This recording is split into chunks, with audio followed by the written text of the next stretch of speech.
tough business. We don't normally hear so much about it unless you're involved in the actual scene. Yeah, no worries. Yeah, it came a bit of a surprise this afternoon that Damo, pulled a wild card. So yeah, had to file the bourbons away and come stay a bit focused for a couple more hours. The Saturday night time's creeping up on us all. So no, I appreciate you holding out. No worries. Yeah, no, this would be interesting. So yeah, I'll just follow your Mm, lead. Whatever you guys say is the go, and yeah, just rock with it. yep. Yeah, that's exactly. We'll wait a couple more minutes for to let our community come and join from 7:30. Yeah, they'll all kind of be on mute and listening in. They sort of chat away in our general chat, shooting off any questions as we go.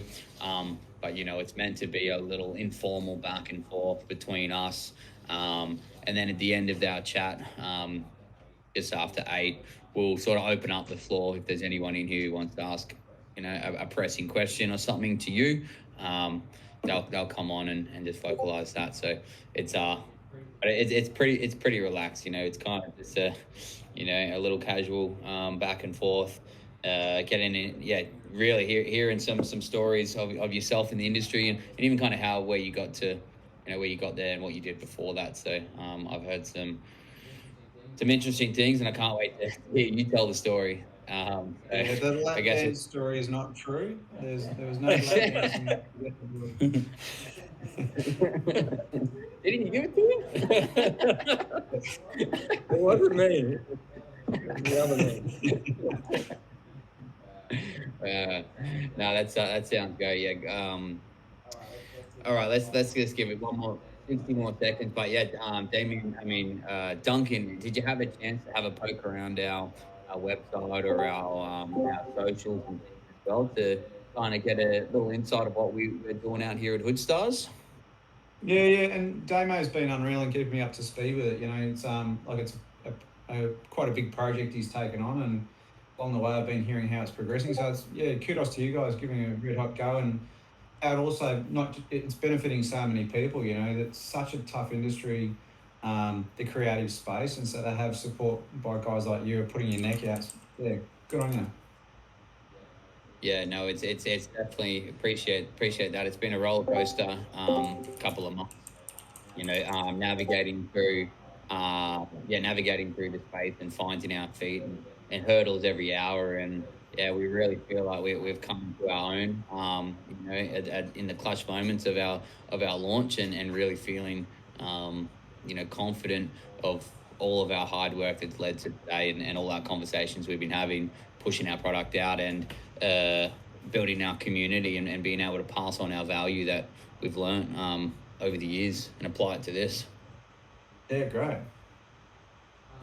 All right. Well, let's just get things started, and people can trickle in, and yeah, we're recording this, so all of our future listeners will be able to jump on our Hoodstarz NFT and gain all our knowledge from today. So yeah, getting started. We're on another Hoodstarz AMA. We have Duncan, a VFX specialist.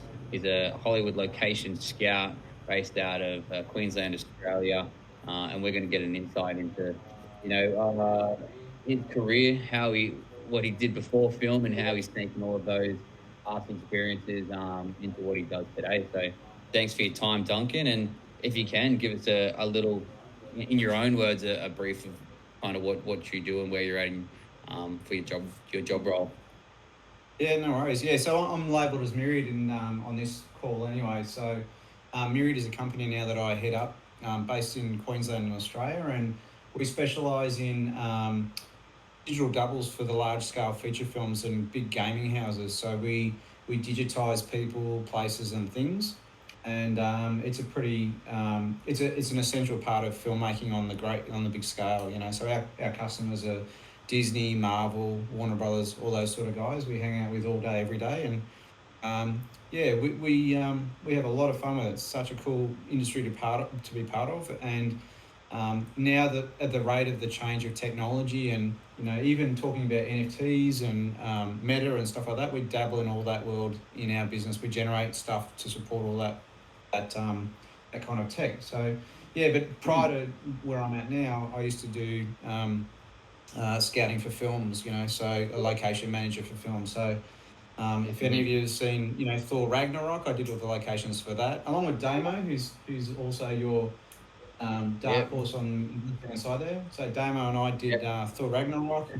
In fact, that was Yep. his first big film with me, and I Mm. still remember his first day on the job, and we were shutting down a big chunk of Brisbane City to replicate New York City, and he picked up that he picked up the reins pretty quick. Let me tell you, he did a bloody good job, and he's had a great career as a result of that as well. And you know, we then went on and did films like Aquaman, the very first Aquaman. We can't wait to see the second one, but the first one was an amazing experience. And then, you know, probably highest on Damien's credit list is Dora the Explorer. He's very proud of Dora the Explorer. So, Yeah. yeah, like, I think you still got the poster on your wall, have you, mate? I'm not sure. Oh, of course. There it is. I can't turn the camera around. It's a fixed computer, but it's here. It's right there. Yeah, but you know, so finding locations for big scale films is a very complex part of the business. You know, we first have to meet that creative demand of seeing what the script needs, and then we go on this journey of trying to find a location that fits the story and also is its own character within the story. You know, if you think about every film you ever watch, that the background, if you changed out the background, it would greatly impact on how the film turned out at the end of the day. It's quite interesting when you put it in that sort of sense. So people who do locations are a pretty niche and clever bunch of people. They work tirelessly to solve that part, and they often go unrecognised in having such a huge impact on the end outcome of the film. So yeah, so that's what then led me to Myriad. So Myriad really was about the future of filmmaking is about digitising locations, about reducing the amount of crew that need to go to locations and having endless possibility on what a film could look like based on the locations we can create digitally. So yeah, it's very cool what we do. Yeah, that sounds fantastic. By evolving in the space from a locations manager, where you're physically having to go out and find these places to adapt to the new technologies, and you're solving these problems as you go by saving budget on crew, travel time, and accommodation, all these and environment environment, creating off a bones sort of location, and then you're coming in with your technology and scanning and using a combination of the two. Is that sort of works, or do you want to? It'd be great if you could talk us through the technology, that you use for these big locations. Yeah, I mean, you're pretty much on the mark there. So, you know, we all know about blue screens and that technology. And now we're going into this, the next phase of film production, which is a lot of people refer to it as virtual production, where you can actually do everything inside a studio and not necessarily travel out. And I'm sure there's a whole bunch of you that are Mandalorian fans and Star Wars fans who've seen that technology now, where we call it a volume. It's just a great big TV screen that wraps around a stage. And inside that, you know, the actors and the directors just have a field day because they can kind of do whatever they want. And the technology is only really become possible because of gaming, you know, so big high five to the gamers out there, because without, you know, that level of thought, you know, we'd not be in this position right now where you have unlimited possibilities on what could be made in a film. So, so it is very exciting. And yeah, there's a whole lot of companies that are all dabbling in their own little bits of specialty in VFX and filmmaking and gaming, and we're all pitching in and having a good crack at it. It's really an open space where we're all sharing ideas and growing, and because no one really knows everything about a volume on its own, and no one really knows all about gaming on its own. So yeah, it's a nice collective space to be in. But we're also being pressured constantly by the audience, by everyone like on this call, and even myself. We're all very critical when we go to the movies. So every time we make a film, we're trying to push past the boundary of the last thing we did. Every film has to be better than the last, and every film, the next director works on wants to be different to the last one. So it's pretty cool because we're then constantly in this innovating space. We have to constantly keep pushing the boundaries, and It's fun, it's exhausting, it's challenging, it's stressful. Yeah, it's everything about what you guys are doing right now. Yeah. No, I feel that, yeah, the level of work and the challenges you face, it's they only just add to that, and fulfillment, when you can sit back and, yeah, finally sprawl out on the couch to crack a beer with nothing else to do, and go, I did that, I made that movie, or you piece that puzzle together, and that's the end of the day. That's why we do it, to sit back and share it with your friends and family, and they'll just be like, no way, you didn't do that. And you just sit back and go, yeah, I did. Yeah, I did. And they'll never know. Yeah, they'll never know the sleepless nights and how much you sort of broke your back over these things. But that's the beauty of filmmaking. That's why they call it movie magic, right? I can't remember the last time I sat back, but yeah, no, it all sounds wonderful. Yeah. So, like, with the whole space evolving and things, like what is your preference? So, like, if you did have to do one way, like, even though your technology is pushing it one way with the combination hybrid locations, but what do you prefer? If you had, time and money weren't an issue, like, do you prefer the old school ways of, like, traveling and finding these pure locations and building hard sets, or do you really like the integration with both physical and digital world? I absolutely love the way we're going now. Damo mentioned environment before. The environmental impacts of large scale films sometimes is unmanageable, So having this opportunity now to take large scale films into a space which is environmentally friendly is fantastic. I love the fact that we now really aren't limited in our imaginations on what the backgrounds can be, And again, Mandalorian says all that. You can be in the most amazing arid environments, but not have to travel a crew all the way down to Morocco or somewhere like that. So, good producers and film directors that we've worked with over the years, they always say they'd rather put the money on the screen, which translates to being, if the film can have money invested in how good it looks, that's better than putting the money into a bunch of aeroplane flights to take the crew down to Morocco and then put them in a hotel, because you never see that spend on the screen. You never see the cost that goes into travel, food, fuel, and all that stuff. So you're better off putting the money on the screen. And volumes and virtual production and VFX technology and gaming and all that thrown into one gives the storyteller, the director, so much more scope to do so much more, and you'll get a better outcome for that. The trick is, though, is that the technology is still a long way off from actually being at a stage where you can do it economically, and you can do it where the eye can't see, can't be the eye can't make out the mistake that it's not true, if that makes any sense. So we're still a little way off that, but we'll get there. A couple more whiskeys in a movie and you never know. Just keep drinking while you're watching that flip. Yeah. Yeah. But that's the fundamental thing. So again, when we're talking about on volume stages and virtual production, you'll still see the need for a fantastic art director and art department and production designer to come in and still create the set at the ground. Anything that the actor touches, whether it's his feet are on the ground, and where that blends in then with these volumes, that still has to be created, and it has to be done seamlessly. You can't look through the camera and see the fine line of where the big TV screens meet the ground, big LED screens. So you've got to be, the crew still have all that. And a lot of people talk about, we're going to lose jobs and the industry is going to be reducing scale. Well, it's not that way. What happens now is we need so many more people to help out in my space, the visual effects, and so many more people who are technically savvy with cameras, because the camera technology is changing now, and lighting, and goes on and on and on. And there's someone crawling in the background. Is someone stealing something? That's Nicky. You don't need to go.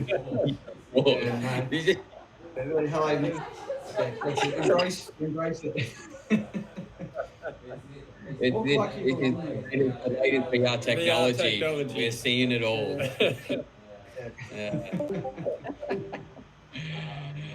Man.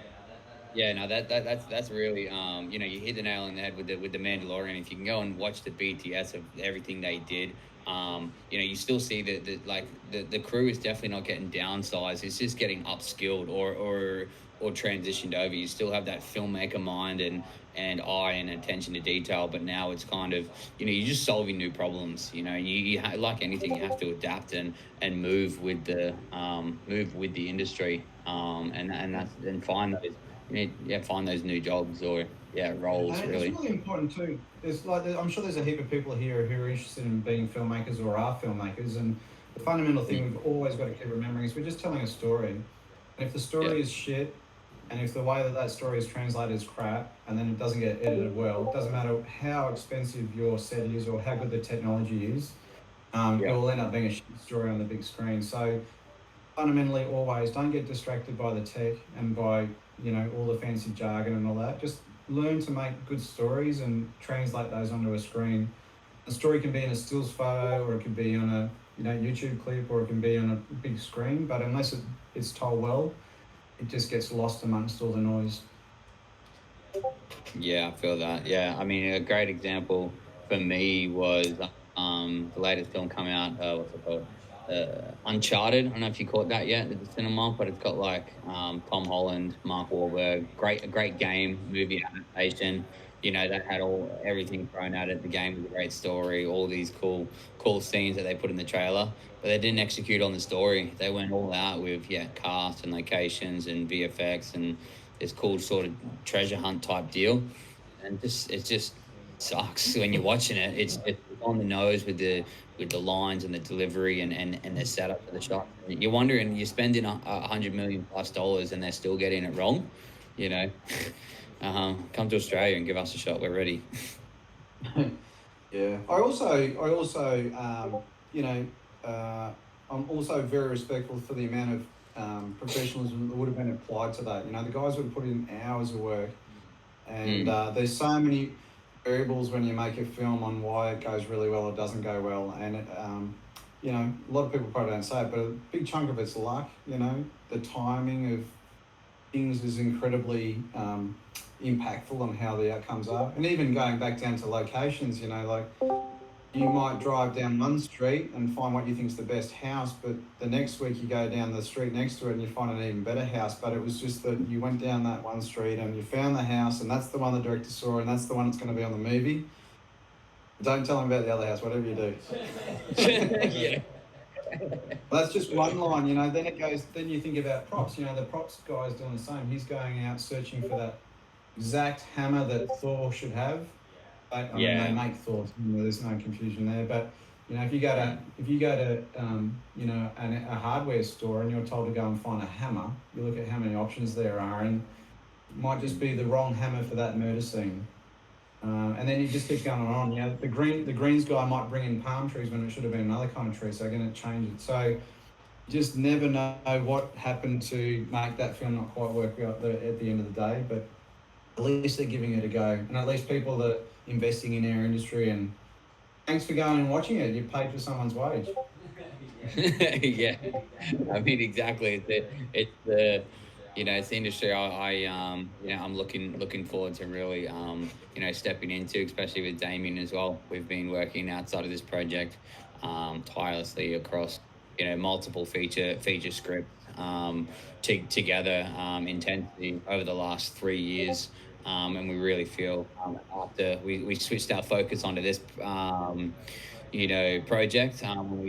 when we have our chance after our music video launch and competition and things like that, when we come back to put the final stamp on these scripts, we're going to be ready to go with some really powerful stories. And that's exactly what you said today, is how Damien was outside of his stories that I'm creatively helping him, but he's been really bringing that really professional Hollywood level learnt from yourself and everyone else he's surrounded by to these stories. Like, there's no point with the amount of money, you can't make a good story, you can't buy storytelling. And so we paired it all back with the ideas that we had, and we really feel like we're taking it back to that timeless stories that have been told with character arcs, with breadcrumbs that the audience can follow, and these stories are timeless, we feel, and shared across multiple genres. So we're really looking forward and being patient to have our time and put our mark on the filmmaker movie world. It's coming. Yeah, great. Can't wait to watch. Yeah, yeah. Now I guess oh like I mean it's yeah. Hear that other computer. I reckon like if you can talk us like your entry points and like what did you do before filmmaking, location scouting and things, and like what were some of those life experiences that led you down the path of as a creative and at such a at a high level you do?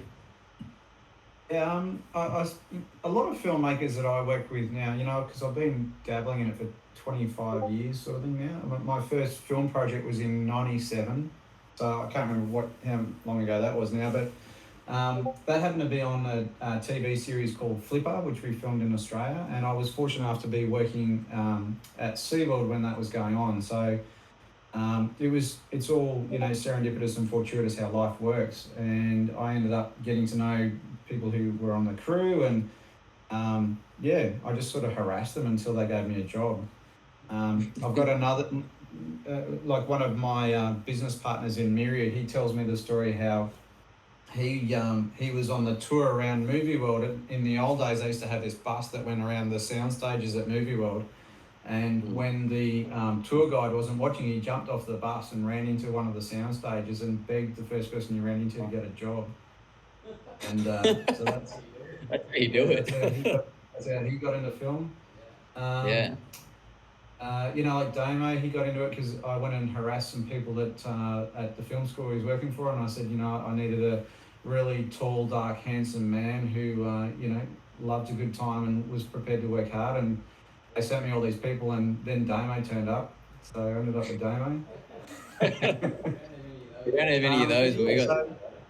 Yeah, so the thing for me is that if you want to get into the game, then don't be limited by wherever your education is or your background or where you live. Just again, start to tell stories and imagine you're going to be in that space. Yeah, I'm one of those people who visualizes where I want to go, and I can see myself in that place, and then I work towards that. And yeah, I suppose I'm like that at work. I imagine what the film's going to look like before I even get there, and so I visualize it, and I have to communicate that. And directors do that, producers do that. We all do that, and the key is being able to translate that. Don't just keep thinking about it. Yeah, take the right steps to Just go for it. man. Just keep going. Reality, yeah.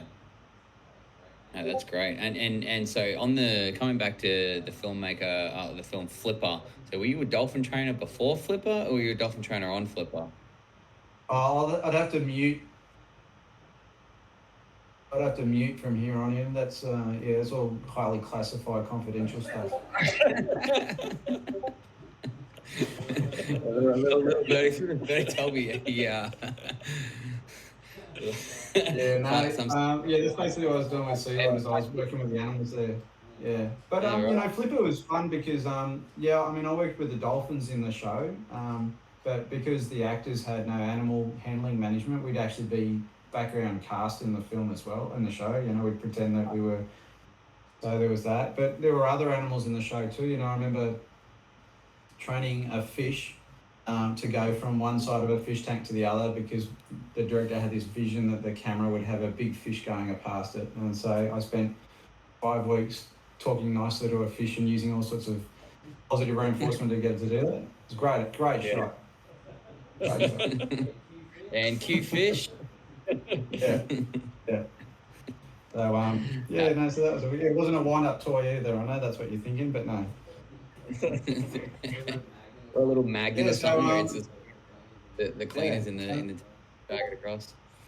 Yeah, and then after working in Australia, then I jagged a job in the Bahamas training dolphins there, and that's where Paul Hogan made his Flipper film there. So I ended up getting caught up in that, and then I moved to Europe and I trained some dolphins in south of France, which was absolutely fantastic, and again worked on films there. And then when I came back to Australia, I was like, kind of want to try something more exciting and in film, and ended up in locations. There's always a dire need for good location people, and just started getting into it.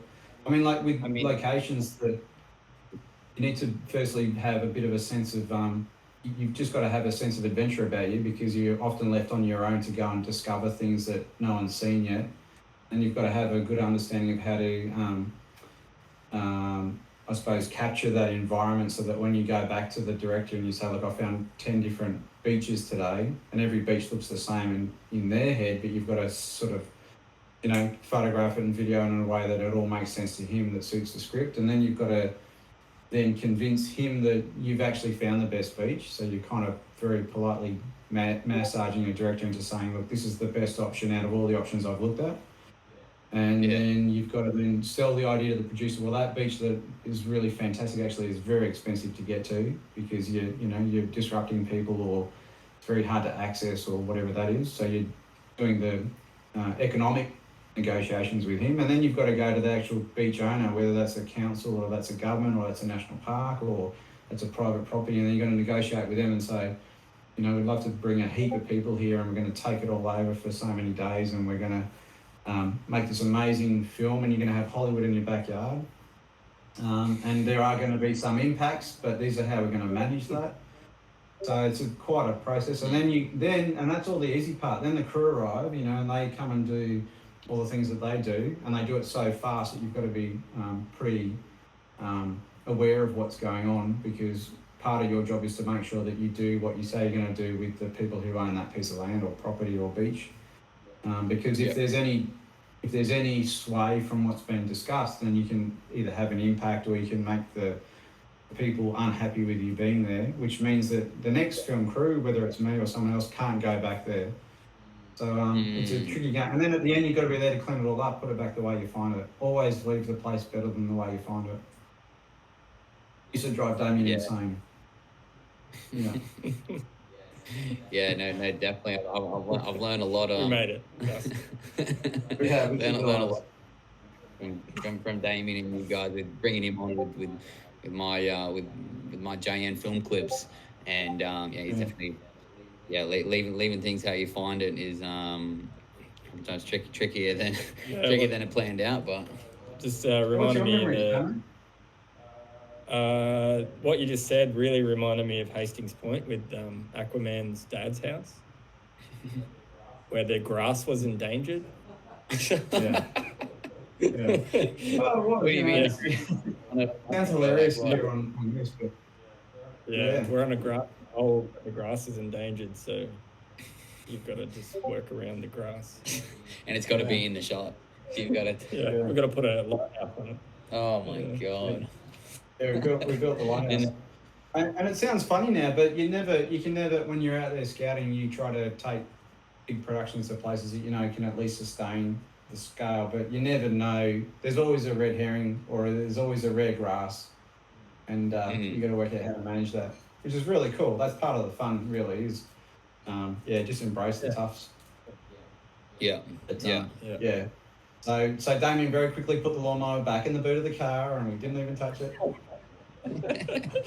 I only chopped 3 pieces.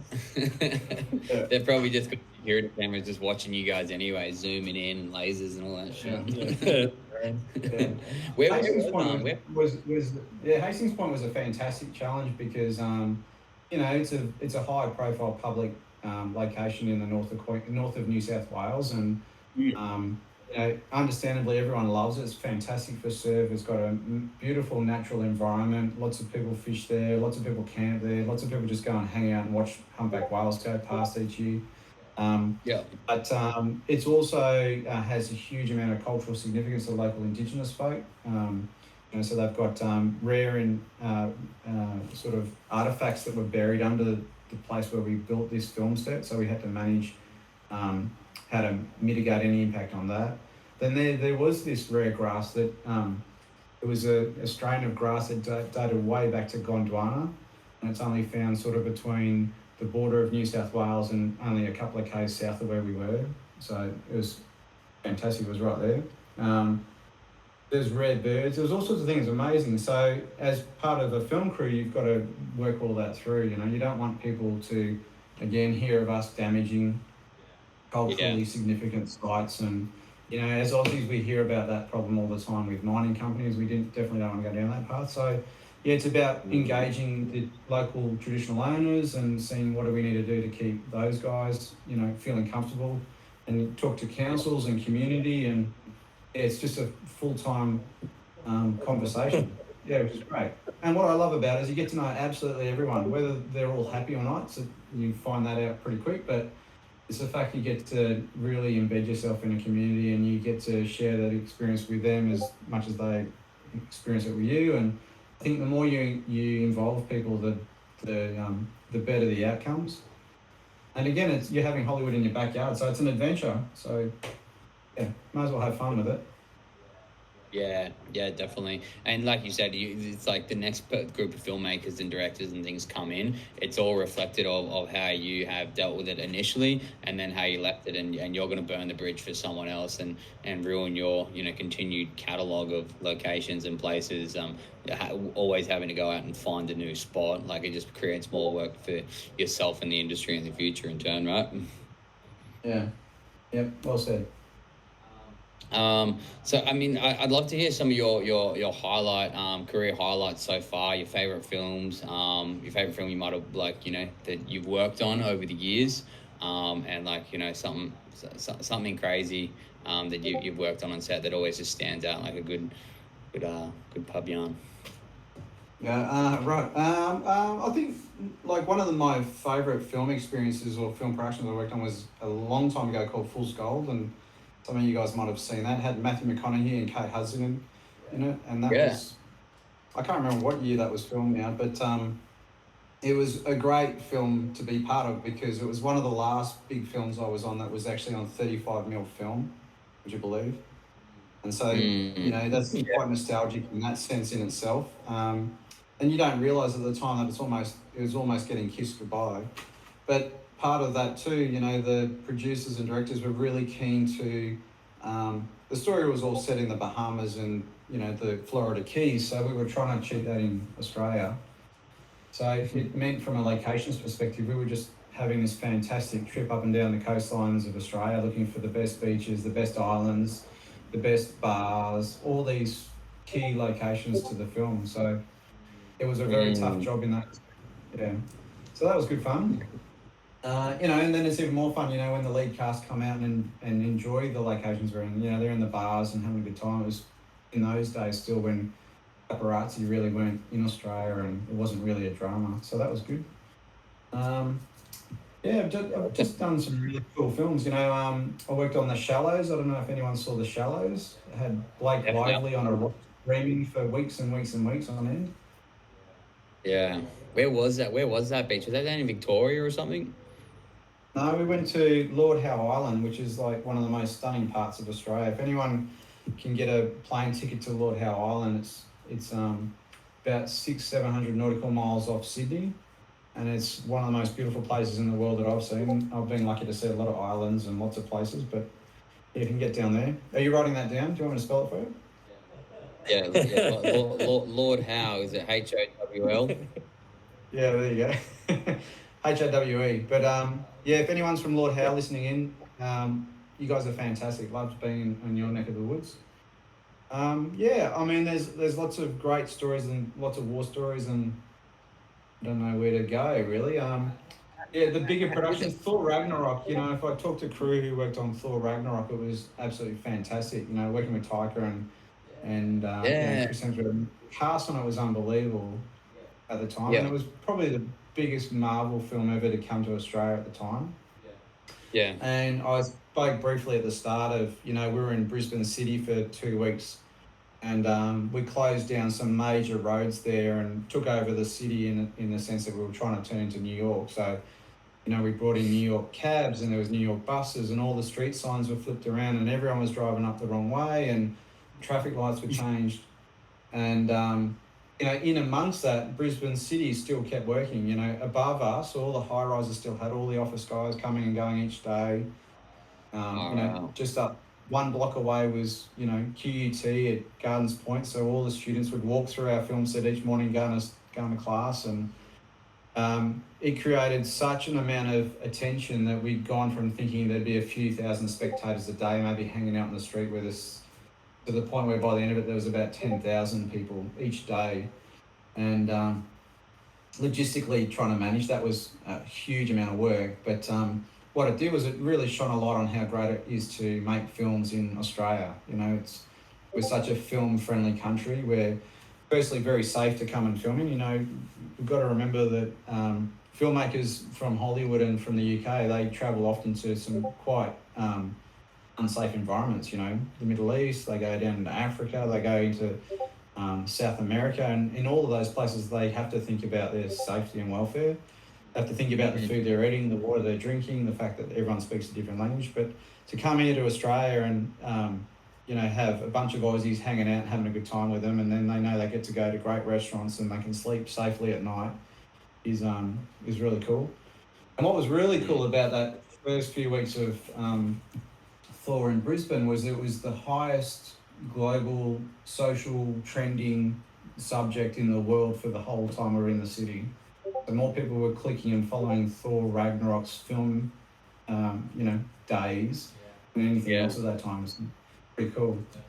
Yeah, Everyone really was just filming and things like that. Yeah. And the actors, right, yeah. 'Cause Oh, it's right. pretty cool. Yeah, because I feel like Aussies, like, you know, they appreciate the, you know, the celebrities, but they don't like just go and mob them and be like, hey, sign this. They'll be like, oh, there's Chris over there. We'll even do his thing, but we'll be like, kind of, you know, do the two fingers or take your photo from a distance. But Americans, or I feel like other countries, there's a lot less shame where they just kind of want to go up and get the selfie and get the hug and all of that.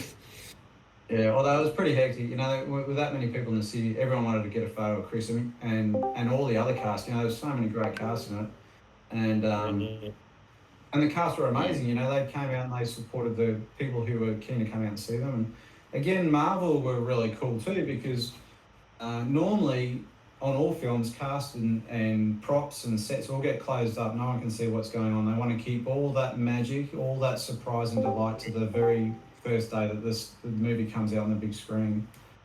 But in that environment in the city, you know, kind of, you know, Marvel could have done that, but they were like, you know, we are where we are, and we've just got to make the most of it, and yeah, opened it up to the city. So it was very cool.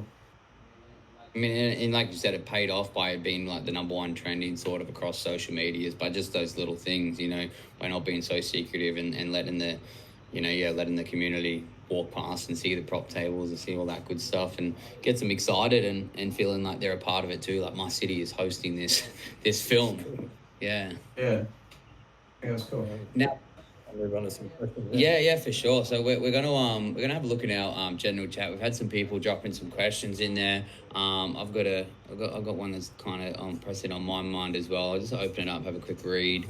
I might really understand what's blowing. Brandon me says first movie.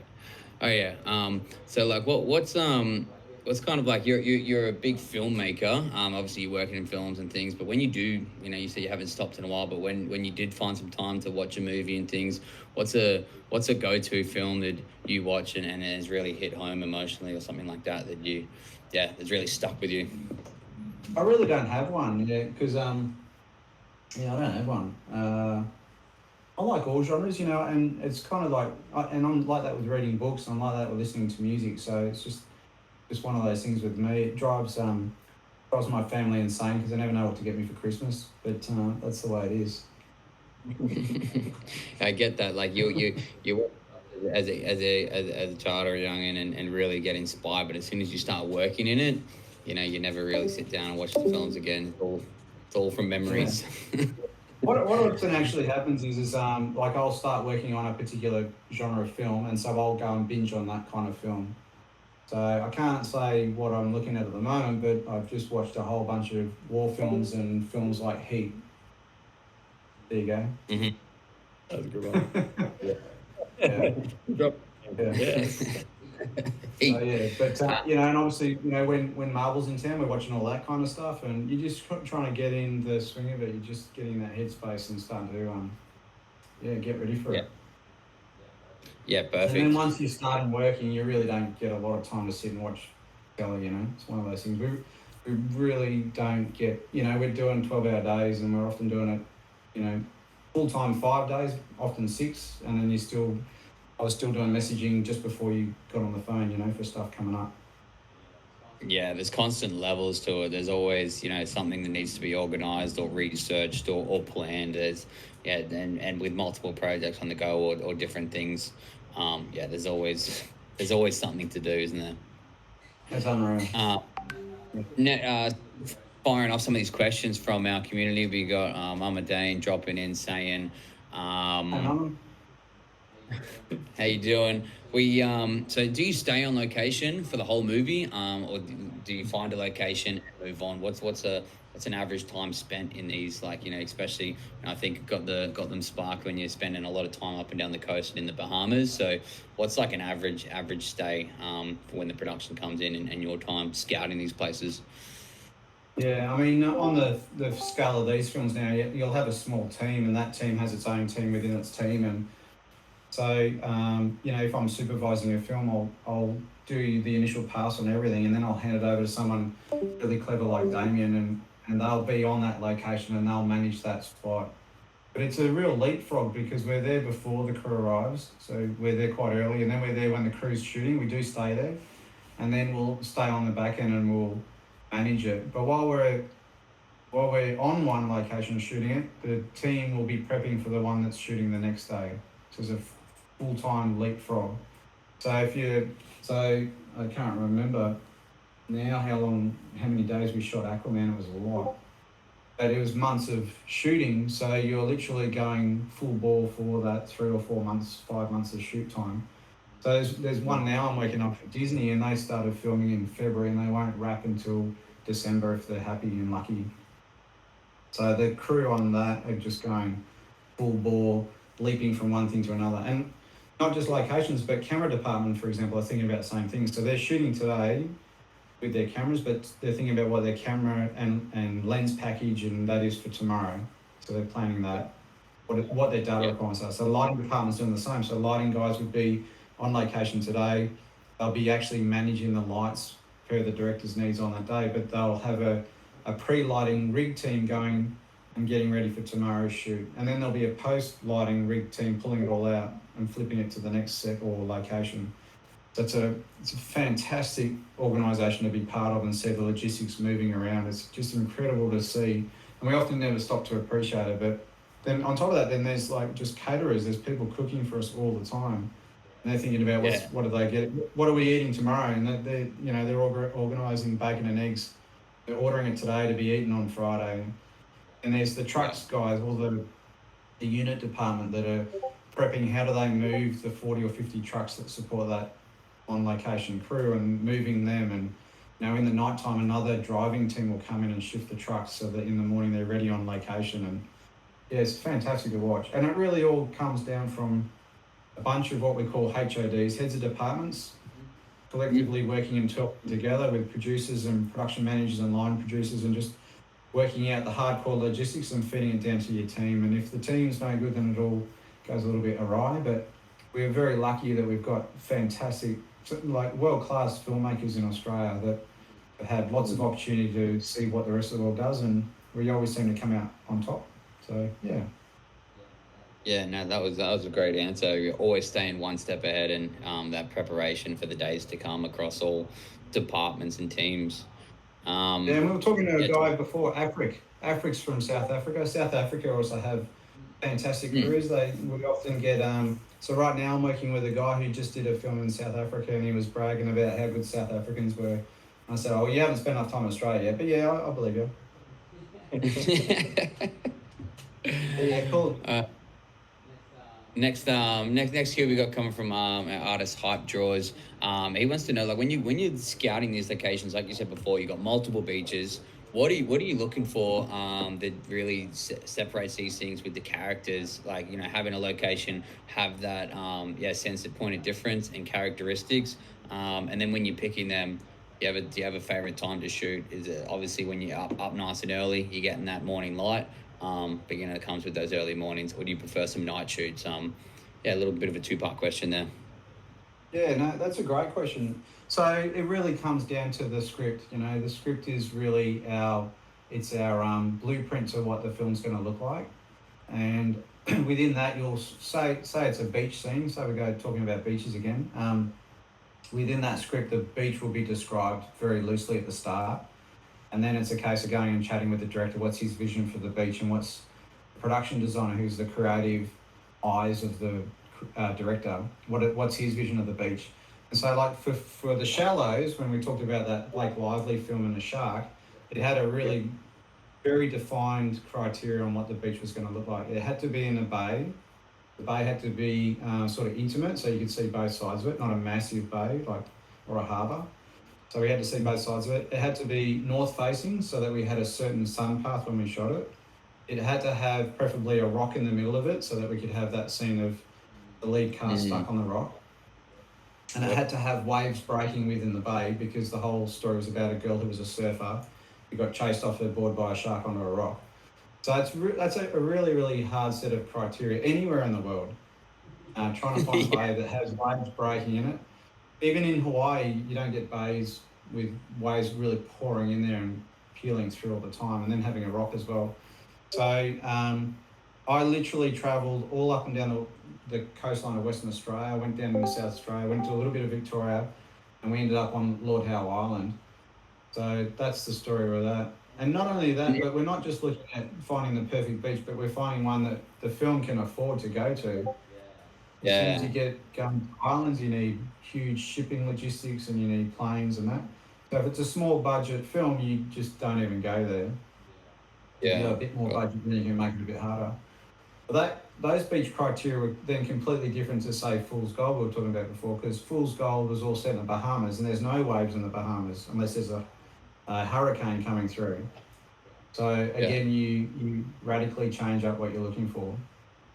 Now, was that rock there? Did you find the rock in the bay, or was that CGI put in? Or you built it? I wish you never asked me that. No, we ended up building one. We, because Lord Howe Island's all World Heritage listed island, and we built a rock that was probably about must have been about 4 or 5 square meters. It was all made of concrete and fiberglass and painted it so it looked like a rock. But where it had to sit in the ocean was in 7 meters of water that had a tidal shift of 2 meters. So it was a massive engineering feat. We basically built these steel frames that went into the ocean floor that were held down by huge concrete ballast that could lift up and down 2 meters depending on what the tide mark was. Because when you film over 10 hours in the ocean and the tide's shifting on your rock, then you've only got a short window against that rock unless the rock moves. Filming in the water is one of the most painful and technically complicated things you could ever do. So for all you aspiring scriptwriters out there, do something in the desert on a flat piece of ground. Yeah, like that. What was that one that recently came out with Zac Efron in it, where it was all just in the desert in Australia? What was that one called? Gold, I think. Gold. It was Gold. Yeah. That was one actor, cheap, one location, just got sunburnt, and that's it. There's merit in saying what I just said. Like if you're aspiring to write scripts and that, definitely write these amazing scripts. Don't ever hold back and think of the logistics, because that's not your problem. You're there to tell stories. You're not there to worry about logistics. And but along the way, write stories that you know are possible to get made. You've got to start practicing your art and get it out there. And if you keep making these amazing, fantastic stories that are too hard to produce, then you're going to miss that window as well. So practice in all forms, in all ways, short, long form, whatever. But just keep practicing and keep pushing. Never take a no, because we're all saying no. We're all too busy. We've all got something else going on. But you just got to keep asking. And people who try and get a job with me, I'll say, give me a call, and they'll give me a call, and then I'll say, okay, well, there's nothing happening today, but give me a call in a week or a month or whatever. And if I don't hear from them, then I kind of know, well, that was no good. And then if they call back, I'll go, okay, well, this guy's actually keen, or this person's keen. And then that's the ones that keep gently persuading and keep gently asking and offering are usually the ones that end up in our game. A bit like film music buskers, it's the same thing. You just got to get out there and be amongst it, and don't be afraid if you believe. Yeah, definitely. Just keep pursuing, keep that consistency up, and yeah, sharpening your tools. So when an opportunity presents itself, or go looking for those opportunities, you're ready to perform at a certain level. That's it. Come, we got probably another 10 minutes before we'll wrap things up in the next 10. So just gonna fire off some quick questions still from our general chat. With all the travel and things, and spending so much time on these films, how does that sort of impact on your personal life, on the go? Like, yeah, if you can shed some light on that, juggling personal and work life. Yeah, it's a bit tricky. I've got two young boys, and so I want to spend as much time with them as I can. I'm actually really glad they look like me because I was away for a lot of the time. But yeah, so that was encouraging. But yeah. I mean, it's about if for those of you who've got families and that, you can't beat good communication and good talking, and yeah, you've got to invest in that. That's the most important thing. That's why we do all this, is for our families. Yeah, got you. So you kind of just using any sort of downtime you are keeping in touch, FaceTiming your boys, and do you bring them on? Do you bring them on like your work trip sometimes with you? Is that a thing, or is that kind of like would be too distracting? How does that work? Yeah, sometimes, yeah. I mean, Damien's a fantastic babysitter when the boys have been on set in the years gone by. No, that's not true. Yeah, you got to think. Yeah, They do what they're told. Most of us. I mean, films it's a very busy work environment. It's not necessarily a safe environment with machines and people moving around. So, yeah, most of us don't bring our kids and families on set. Sometimes productions are okay about it, but yeah. I mean, I'm lucky with Myriad. We have our own studio, so the kids come and hang out sometimes, and yeah, muck around in the VR and get all over the place with that, and tell all my team that they're really in charge, not me, and get them to make games when I'm not watching and stuff like that. So yeah. Mama Dane's going to call you in a week for a job, and then a week after that. Yeah, cool.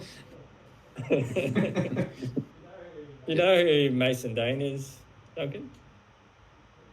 Mason Aussie rapper. He's an up and coming Aussie rapper. Okay. Yeah, big in the Australian scene in the last couple of months. He's rose to some real death points. He just came back from Atlanta after some viral moments with a really household OG rapper called T-Pain. You might have heard of him. He's been around.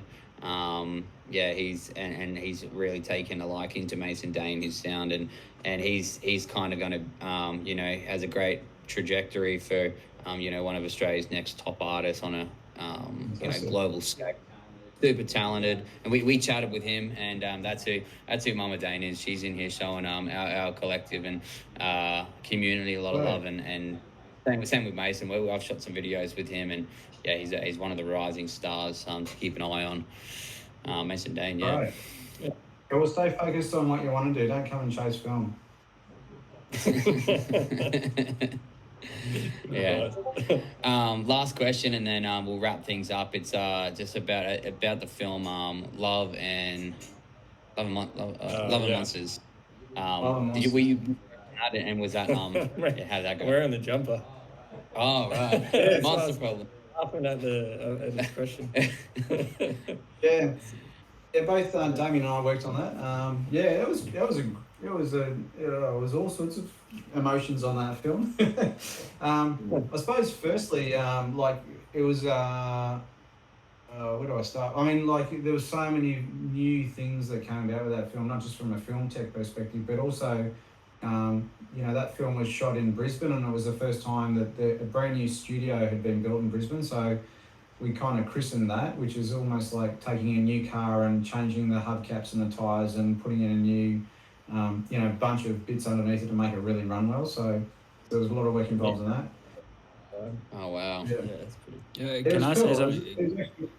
And also too, it was kind of a weird script as well, and a lot of us originally couldn't quite get our heads around it, and we were fortunate we had a great director and a great production designer to really lead the way through that. So yeah, Yeah. So I mean, Michael Matthews is now directing the Disney film I'm on, so he's done really well out of that.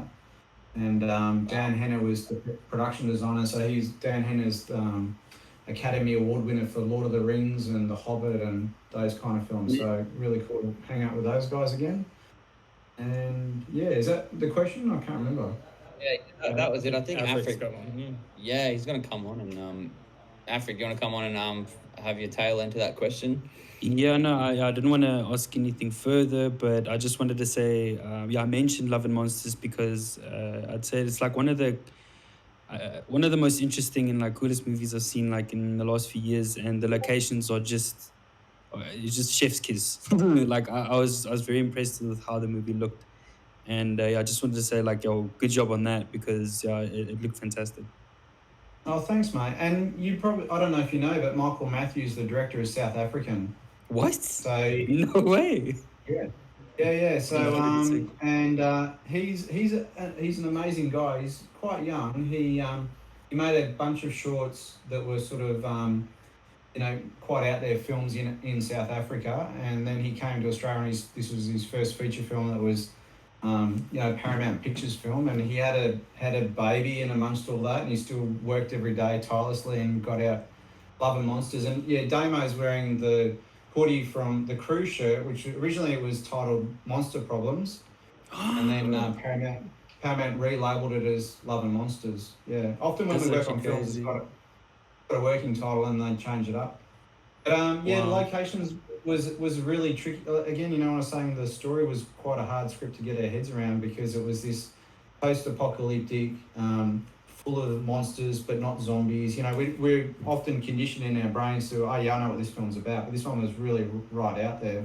And at its core, it was really a love story about a guy who fell in love with his childhood friend, mate, and he was then chasing her across this really dangerous environment. And when he gets to finding her, she's like, no, I'm not that interested anymore. But he still has to solve the world's issues. And initially it was set in California in the script. So the locations had to sort of lean in a very American way, because part of the time you're trying to get, if it's going to an American audience, you've got to try and package it up so that when they see it, they don't question, oh, yeah, I'm definitely in California here. So if you go back and watch the film again now, you'll see there's lots of little bits in amongst it that help sell that story. Like there's an environment that's very a lot of pines and that sort of stuff. There's lots of grassy landscapes in it. There's a lot of the buildings that are more American, leaning towards American buildings.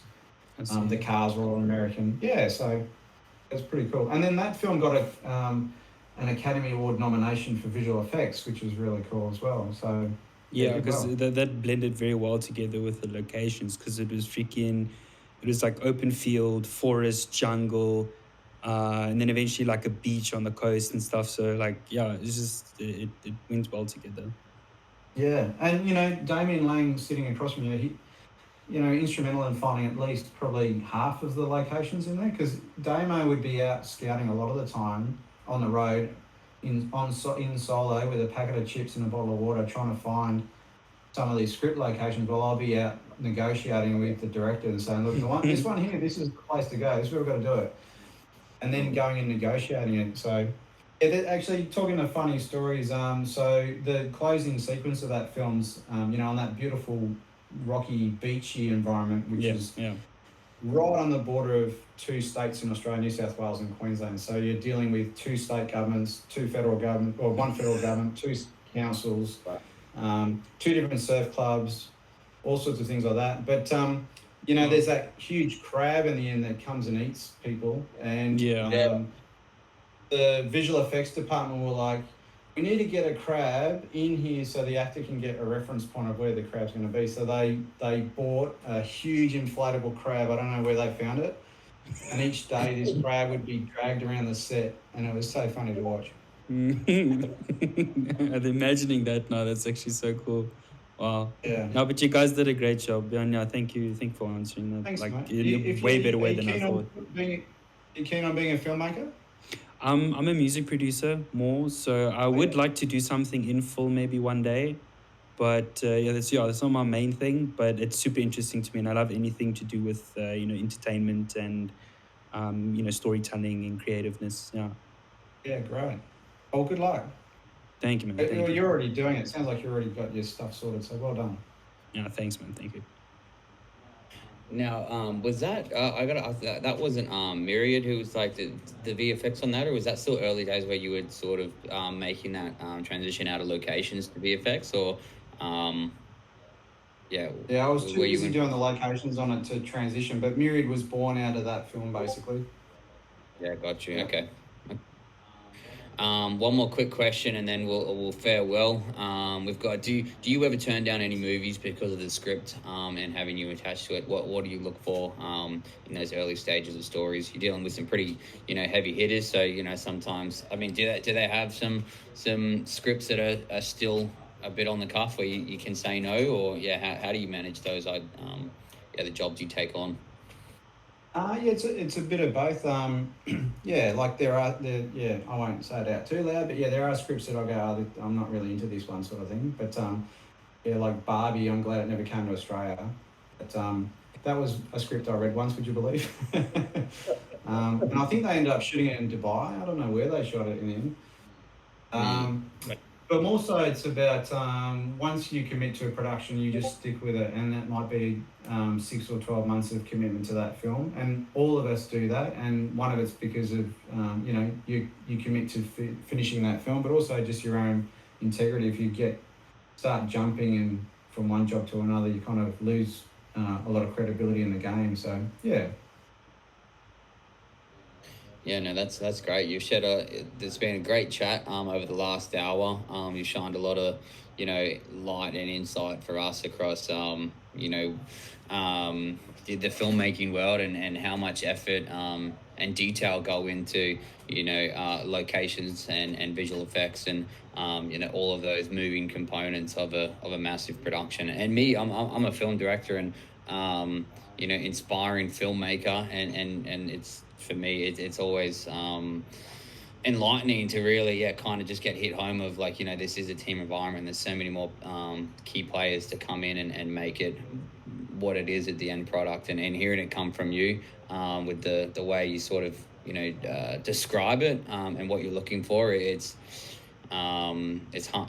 I don't know, it's just hitting home with me of I feel this is kind of where I want to stay. I never really second guessed myself in the filmmaking thing, but it's like a breath of fresh air to really kind of light my fire again to keep doing this. And it's exciting to hear the stories you have to tell over your career, where it's taken you, and the excitement you tell just of those stories of the beaches and the crews and even the challenges you face.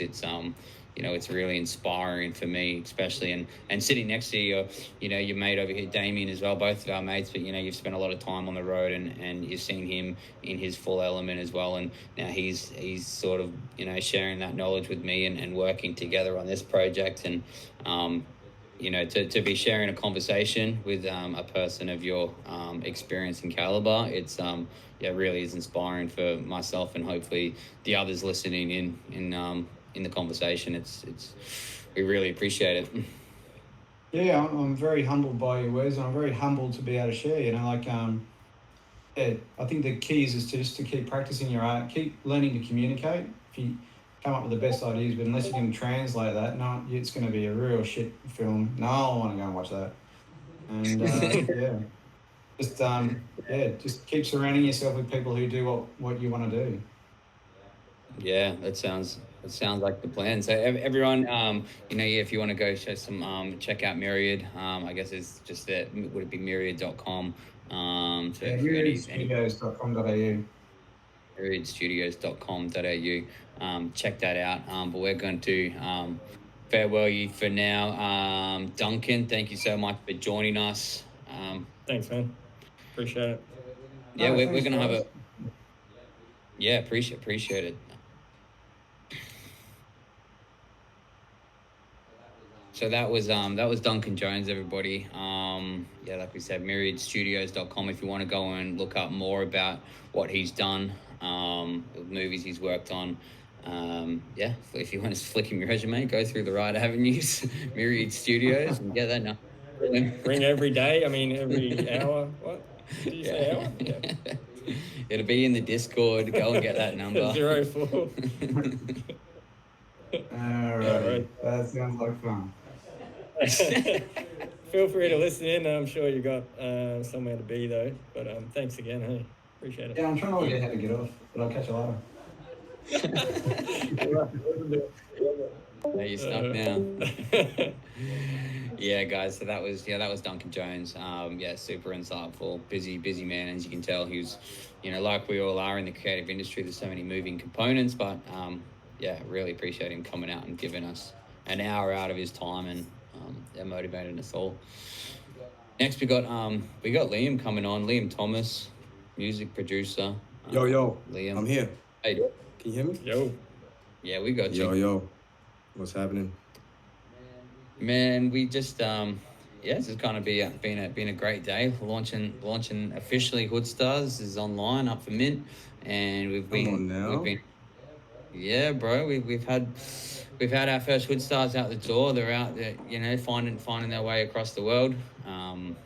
Yeah, so that's been exciting to really out of the gate. Yeah, busy day. Yeah, pull the trigger on that. And yeah, you guys would be gonskis, eh? Need a good sleep tonight, eh? Hey, work doesn't stop. We still got more. Nah, never stops, bro. Never ever stops. You know the vibes. Exactly, man. You're a creative yourself. You can't really sit still even when you're sitting down in bed and you're like, what a successful day. You sit back and you're like, I could write a book about it, eh? I could write a book about it. Yeah, man. We'll probably write a book on this AMA. We'll hit record and Siri write it down because we're gonna dive 100%. into your bio or your story, man. I've been dying to hear it. You've really swiftly paved a really strong way in your music career with the Sydney scene. You're really nurturing the artists coming up, and there's a testament to what you do as a producer. I guess I appreciate that a lot. Hey, you're welcome, man. I guess let's hear it from you. Like if you can give us a little rundown of we've been kind of asking producers on our AMAs this week, like your intro to music and exactly how long you've been running your career for up to now. Well, when I was younger, when I first moved to Australia in 2008, I didn't have a lot of friends. Obviously, I grew up in the Middle East for 5 years, and I was born in Abergavenny in Wales. Wow. So when I moved to Australia, I didn't have a lot of friends, and I went to international school in the Middle East, and it was just very, very different, bit of a culture shock. And I got bullied a bit in primary school and all that stuff. So Mum wanted to find something for me to do, and she found piano. And when she first brought the idea, I was a bit, hesitant. I love music, but playing piano, playing an instrument, I never thought I could do that. And so I started playing piano when I was 8. And I did classical lessons up until 2011. I got flooded in the 2011 floods, and I lost my piano. And the piano school that I used to study at got flooded away as well. I stopped getting lessons in 2011, but I did I did up to grade 3 in theory and grade 4 in piano. And that's kind of where the whole music thing started. And then I don't know why I remember this so strongly, but I remember being in grade 6 on the very last day of school. When you do the cleanup, in primary school, you got to put all the chairs away and all that stuff, clean the chairs outside. I remember having my headphones in, and we could listen to music that day, and it was super cool. You could listen to music in class, and I remember hearing Skrillex for the first time, Scary Monsters and Nice Sprites, and I was super what is this? How is he making this? You know what I mean? And what is he making this on? And I didn't even know that computer music was a thing or anything like that. So I kind of dived into that a little bit, and then for years, I only really listened to EDM. I haven't got much of a hip hop childhood. I never really listened to much hip hop apart from Eminem. When I was growing up, and my mum and dad would always play Queen, Guns N' Roses around the house. So I never listened to hip hop or anything like that. And when I listened to music, it was all EDM and electronic music. And then in grade 10, I think it was, or grade 9, yeah, grade 9, I met an old friend, Ryan, and he was super interested in it as well. And he showed me like this program called Ableton. And I was like, this is like a spaceship. Like, how am I gonna figure out how to use this? And I used to listen to songs and be like, how are they making this on Ableton? But I just, you know what I mean? I kept on using it, and I kept on using it. And I had intro for maybe 2 or 3 years where you could only have like 21 channels. So I used to have to build 21 channels, then export that as a group, and then put it back into Ableton, and then have another 21 channels and all that stuff. And it was just such a process. And then I remember the day I cracked Ableton Suite, and Yeah. like, my life changed, and I started doing like proper production. And you know, I was really trying to do this stuff. Put out my first song, which was just a ton of splice loops, you know, just like looped together. Thought I was the man, you know what I mean? Put that out on SoundCloud, and like everyone from my school was like, oh, what's Liam doing putting out fucking stupid, you know, EDM and all that. And I just like was like, you know, fuck 'em, like this is what I want to do, you know what I mean? And no one was really doing that. So I started doing the EDM stuff, and yeah, from there just like kept on working, put out like more and more songs. And then one day I came across some old Skrillex music on the Oslo Worldwide album. And there's a song, Pretty Bye Bye, and it's like ambient future garage. And I was like, wow, that's, you know, piano mixed with this EDM that I love. And then I found the ambient genre. And I just wanted to learn a little bit more about that. So I listened to more of it, and then started to make it. And then I uploaded my first ambient song, and it got picked up by Ambient Music Genre YouTube channel, which is one of the biggest on YouTube for ambient music. And they uploaded my song, and I remember waking up like the next day, and I had like 8,000 streams on my SoundCloud, and I was like, yo, what's going on here, eh? Like, never seen anything like this. And I like went to school, and I was like, yo, like I've got like 8,000 streams in a night. Like, this is it, you know what I mean? And then I was like, ambience my thing. And I put out maybe 10 more, and they all flopped, and they all got like, still to this day, got like 20 streams. You know what I mean? And they all flopped, and none of them did well. And then I put out 3 in a row, like I think 3 like consecutively. And then those got all picked up by a label in Norway called Fluidified, which is also a YouTube channel. And they really loved what I did, and they were like, would you like to put out your first EP, When the Stars Align, which is my first EP I dropped. Damn. And then uploaded that, and it did, you know, 3 to 5 million streams on views on YouTube, and it just went so well. And from there, I was picked up by a label in Germany called Sign Music. Wow. And then I released my EP, Time and Space, through them. It did quite well, started to pick up some traction in Europe, and was working with them for a while. And then once that, I felt like, you know, that was enough to build me in a certain direction, but I wanted to go a little bit further, Australia-wise, and even in the States, I wanted to push my music a little bit further. So I wanted to kind of figure out a better way to do that. And then I signed a small deal with Warner ADA last year and put out 5 songs that have done okay. Very well on Apple Music. But recently, last year, I signed to Monster Cat, which is my childhood dream label. They're a Canada-based label. Monster Cat.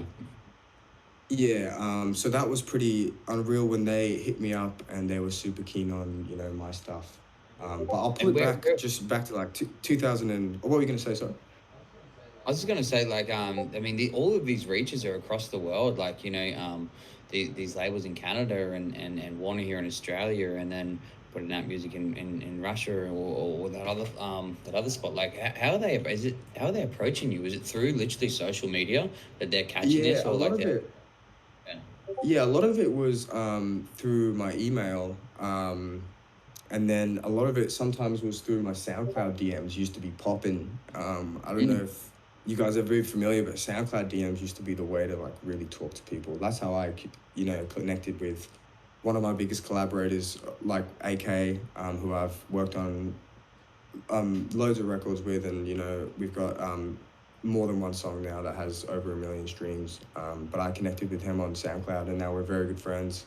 3-4 years later, and but yeah, a lot of it was through email. Me, every night sending 30 different emails to 30 different labels to see what I could get back. Yeah. And then some were like, this sucks, and some were like, this is dope, but we don't have room. A lot of rejection. Rejection is I think the most important tool as well, because it just makes you so much hungrier to get more. Yeah.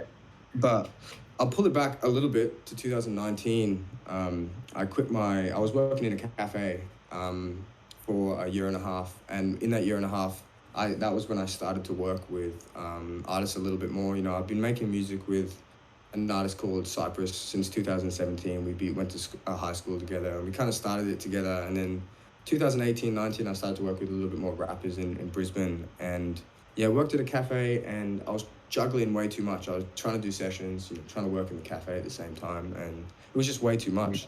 So I quit my job, got a big tiger tattooed on my arm, taking a leap, because that's what I was doing, taking a big leap of faith.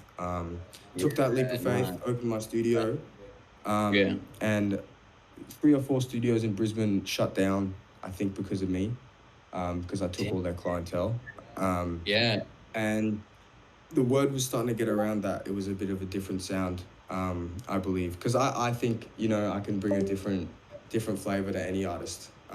So I think a lot of people were coming in who had made music with a lot of producers, or I say beat makers, not producers. And they were just getting just a small product, where I was giving them a full production. You know what I mean? But and do you reckon that comes back? Sorry, what are you saying? You go. Productions. Is that Discord? Bit of a delay. Yeah, Discord delay. Hard, eh? Yeah, it's technology, man. It's not there yet. Yeah, I know. But with the foundations that you've had, like, of that early stage of like the piano being like such a core instrument, learning so many, like, literally it's one of the, I don't really know history on instruments, but I feel like that's such a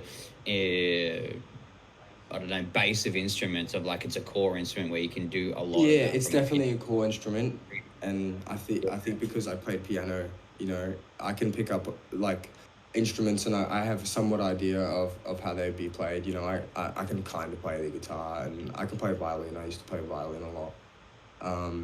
And I'm sure if I picked up an instrument and had a look at it, because of piano, I know how that would be played. You're playing the trumpet? My little brother played the trumpet, which is pretty funny, but I'm not a woodwind guy. Not a woodwind guy.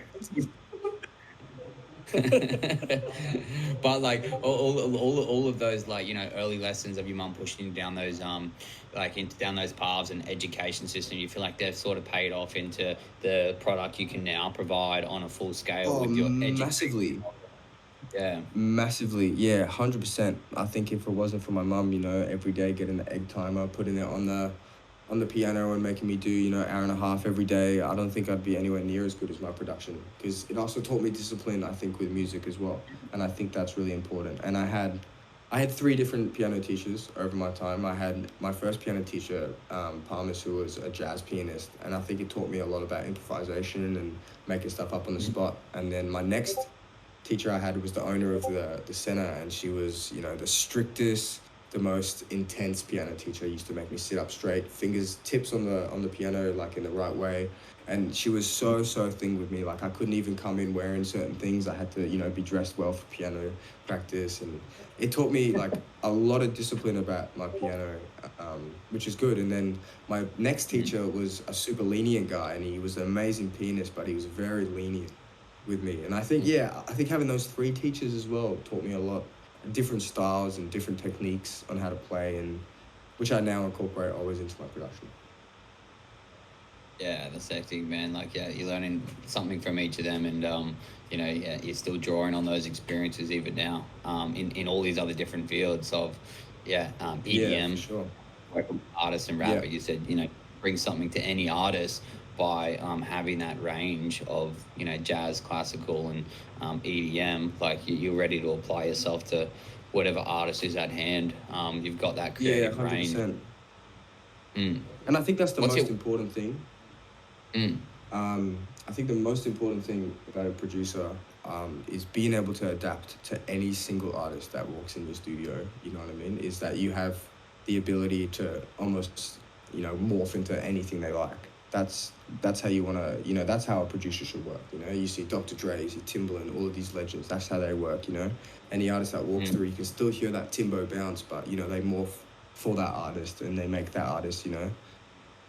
That's their session, and you gotta make them, you know, feel like they're a superstar always. You know what I mean? And that's how you always get the best out of your artist, I feel.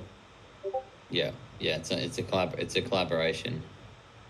Yeah, bringing it live. Now with these all the artists and things you've now started working with, like heavily in the R&B scene. Max, we got your mic. Hey, Max, how are you? Hey. Hey guys, how are you? Yeah, good. I just had a question for Liam about engineering. Easy, Yo. bro. Let's just This is the artist, Liam, by the way, that did the artwork. Oh man. Nice to meet you. Yeah, bro. I was just wondering what you did first. What was it? Producing the beats first, or was it the engineering first, or what? Like, I guess I don't know. Where did you start, like your professional career? Like, after you realized you wanted to take it further than just a hobby. I guess I started it. That's a really good question, actually. I guess I started it. I was kind of doing both, to be honest. You know, I was getting artists in. My friend Michael Cypress, I was getting him in. Like we were every single day. I'd go up to his house in Bilbarry and go in his little room, and we'd be making music there. And he also he used to record himself a lot, so I used to always watch him record and like how could I do that on my Ableton, because he used to use Logic. And yeah, kind of both. Where you know, I was producing the beats, and then when he wanted to record, I'd engineer. But yeah, kind of both. And I think was really important as well, because engineering can be super tedious. Both of them at the same time.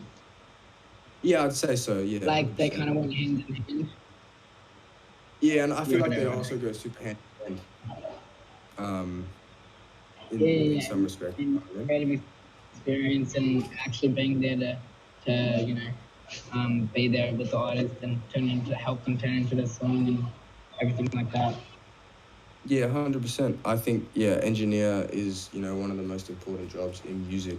That we wouldn't have any music out today if it wasn't for engineers and, you know, mixers, masterers. You know, these guys, you know, make the music sound the way it does and polish it. So I wanted to learn that aspect and not just be a producer or not just be someone who makes beats. You know what I mean? I wanted to, you know, be known for being able to do everything and at a very high quality. So I always focused on both rather than just one. What's so I was that's a great question, Max. Thanks for coming on in. We're going to open it up again as well at the end. Thanks, bro. To any questions as well that our community wants to ask of you too. But before we get there, I'm kind of keen to know, like, now you've got such range across, you know, rap, EDM, and all that. What's still your passion and your favorite genre you like making music for? Is it still ambient too? You still do that stuff? Like, where do you sort of draw yourself? What's your favorite? At the moment, my favorite has been electronica for sure. Like the Flume inspired, What's So Not, Slumberjack, Skrillex, you know, all of those. Things like that. That's been my massive inspiration this year, and something I've trying to focus on.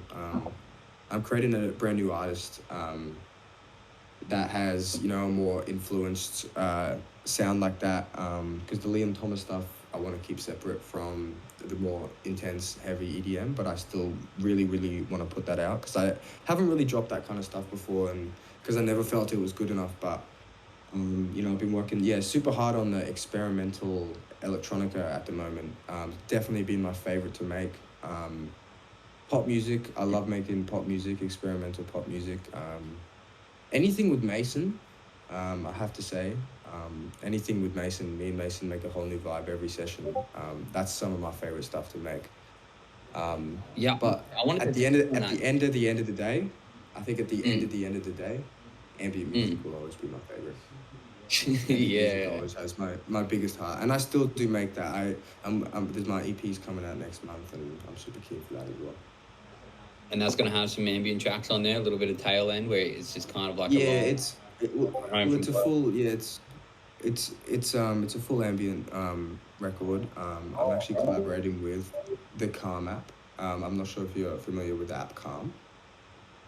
So Calm? meditation. Oh, Calm. Yeah, I know. holy fuck, yeah, man. That it's like the orange space or headspace or something like that. Huge. Yeah, it's got the blue. Yeah, It's got so the yeah, the blue one. So Right. I'm working with Calm for my next EP, and I'll be putting out an exclusive version of Aurora that'll have extended play with a daytime ambient meditation experience that you can kind of have half an hour out of your day and improve your day a bit more. Because I feel very strongly about mental health awareness in music, especially ambient music, how much that can really help. I listen to it every night to go to bed and relax my mind and my anxiety. So, I feel very strongly about that, and I was so thrilled when Calm hit me directly and asked me to, be a part of the next journey. So, Man, congrats, man. That's definitely a huge step to take in your career. thank you And so much. sound production. Is there a Coming back, difference between like being? Oh, sorry to interrupt, John and Damien. But is there? I just had one more question for Liam. Is there a difference to what's it called? Instrumental songs, so like just like a tight beat, and then a end song. Is there a difference, or is it because it's like they're more all. stuff? It's all instrumental music. If there's no vocals on it, it's always going to be instrumental. A lot of my ambient music has my own vocals in it, just doing oohs and ahs, and a lot of, vocal chops, vocal samples. But yeah, all of it's instrumental, all my ambient music. But yeah, all instrumental. nice one, bro. Yeah. So now coming back on what you were saying with you and Mason, you guys definitely you've been cooking a lot of a lot of great tracks together. Yeah, we've I know been you- cooking up, man. We've been cooking. Yeah. Well, talk us through that 30-minute challenge you guys did the other day. Like I saw that pop up at the last minute. I forgot to ask Mason about it last week when we had him. Like, what came of that? Like making the song in 30 minutes, him putting something down. Talk us through the process. It was more like 10 minutes, I'd say, and they made it seem like 30 minutes. It was 10 minutes. 100% it was 10 minutes. We made it on TikTok Live for Cool Accidents, and I just cooked up a beat. Mason knew what to do. It was light work. A lot of our sessions, me and Mason do is we do focus on bigger projects and stuff we're working on. We have a lot of stuff we're working on at the moment, and he's helping me with some of the stuff I'm working on myself as well. But we always start our sessions where most of the time we'll do like a warm-up hip-hop song, and usually it's a 15-20 minute song. Like Dash, we made in 15 minutes, and we never expected Dash to be as big as it is, and T-Pain to want to hop on it. So yeah, we always start our sessions with a little hip hop banger to warm it up. So I think when they asked us, can you make a song on live, it was like, light work. We could do this. We do this almost every day. So it's that warm up. Okay, we'll give it to you. Yeah, exactly. Light work. Yeah, come on now, mate. Come on now. Bro, is the song out? Where can we listen to it, or when's it dropping? How do we hear this thing?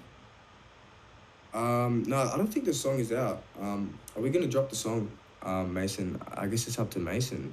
We'll see, man. I got no clue, but it's there. Yeah. It's there. They wanted to see It's if we there. could put it out when we uploaded the video, but we're like, we'll just wait it out. Who knows? Because you can. Yeah, who knows? Yeah, right. You guys got it now. You want to give us a tease of it? Can you hit play on it? How would I do that? Will I have to share my We screen? yeah, you can I share your could text screen. it to you. I could text it to you if you like. I mean, you could just play it straight through your mic right now. Like, you just hit play on it. You're Oh, coming through yeah? pretty speaking in, yeah. Can you hear that pretty well? Let's give it a test run, or maybe text it to me, and I can screen share on my phone. But try it on your end first, just because that's like a quick fit. Yo, can you hear that? Could you hear that all right? Or is it A little bit. quiet? It's a bit quiet. Maybe. I'll text it. I'll text it to you. I'll text it to you, John. We'll work it out while you're talking, and then when we're ready, we'll pop it up. Yeah, dope. Yeah, 100%. Play that whenever. Yeah, dope, man. Yeah, that's really cool. So you guys, Sorry, yeah, I'm just such a went with, noob like, sometimes, bro. My bad. we've been doing it every night this week too. Yeah, Discord's a whole new game. Yeah, I got that coming through. Let's airdrop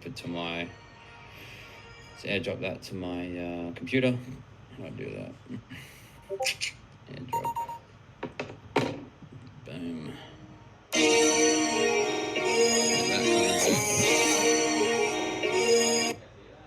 You guys hear that? Yeah, that was good. That was good. Yeah. Oh, that was coming through. I'm not Yeah, even, that was I'm not even a sharing. good volume too. Oh, cool. All right, here It's we easy. go. Here we go. Want It All. Mason Dane and Liam, 10-minute track, warm up. I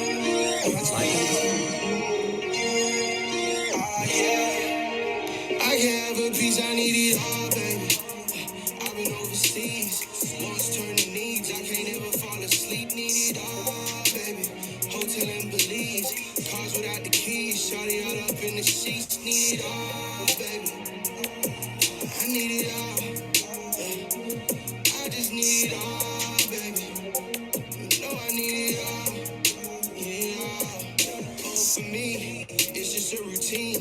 Pedal to the metal, baby. I've been gaining speed. Gaining speed, yes you have. Mason ain't stepping Banger. off. Damn, Come on now, Mason. Freaking heat, bro. Come on now, Mason. Play with Mason. Don't play with Mason. I'm telling you, if anyone plays with Mason, anyone play with Mason, gee. Yeah, you're coming off second best. You're getting sent home. Off the Yes, fence. exactly. They're gonna get smoked. Exactly. I appreciate you flicking that through, boys. That's cool. That was cool. Of course. Definitely, yeah.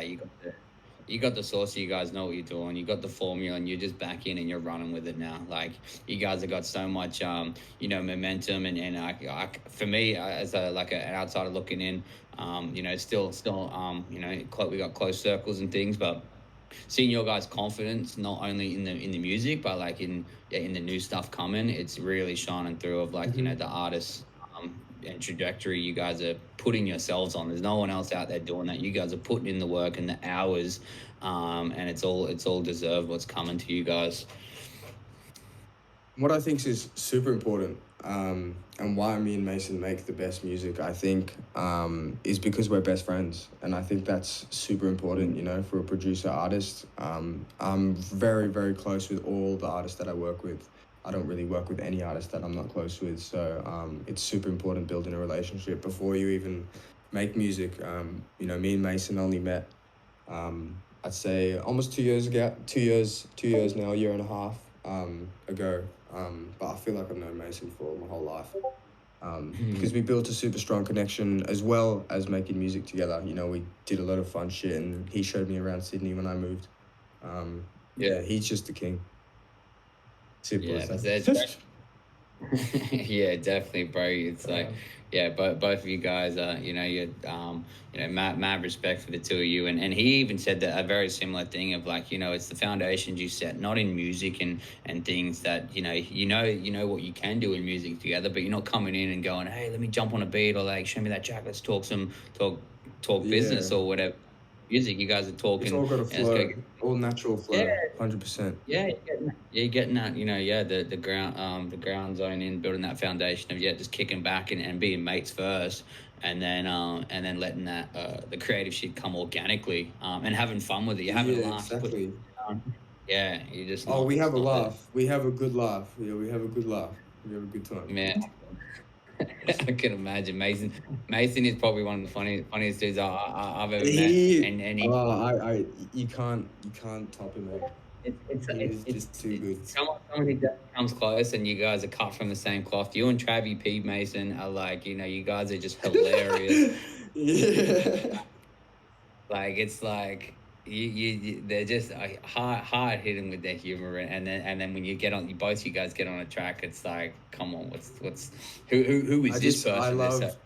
I love seeing Mason when we go out, and he really makes people really tickle themselves, and really, I could just see when Mason's around people, he really makes people tickle, and there's been a couple of situations where it's just way too good. He's a legend, man. He's a legend, Mason Dane. Oh, stop it! Just happens to be here. Stop it. But we're here with fucking Liam Thomas. Yeah, we're chatting with you. We're giving got another 20 minutes with you before we open it up to, I know a couple other people in here probably are dying to ask you some questions, bro. But I love what you said when we were chatting the other day, like where you see yourself outside of making music is that storytelling, sound, world building, movie essence. Have you dived into short films or even feature films with sound development, and do you see yourself doing that over music in the future if you could? Well, in 2018 I did a short film in London that was for ADHD. I remember they hit me up very randomly through my email. I'm not sure, they must have just enjoyed my ambient music, and it wasn't even that large at the time, but they emailed me and wanted some sound design over something. I think it's still on Vimeo. Maya Jama promoted it, so it did pretty nice. I don't know if you know Maya Jama, BBC presenter in the UK. I think she's Stormzy's missus or ex-missus or something. Okay. But she promoted it, and I did a short film in 2018. But since then I haven't been called up to do anything. I do it in my spare time. I'm not sure if you saw my June one that I did recently. June is one of my favorite movies, and I love the soundtrack from it. So I did a little. Yeah, I made every single sound from scratch. I love sound design, so I went really in on it. It's on my TikTok, it's on my Instagram, if you want to have a listen. But yeah, that stuff is super, super dope to me. Hans Zimmer, wow.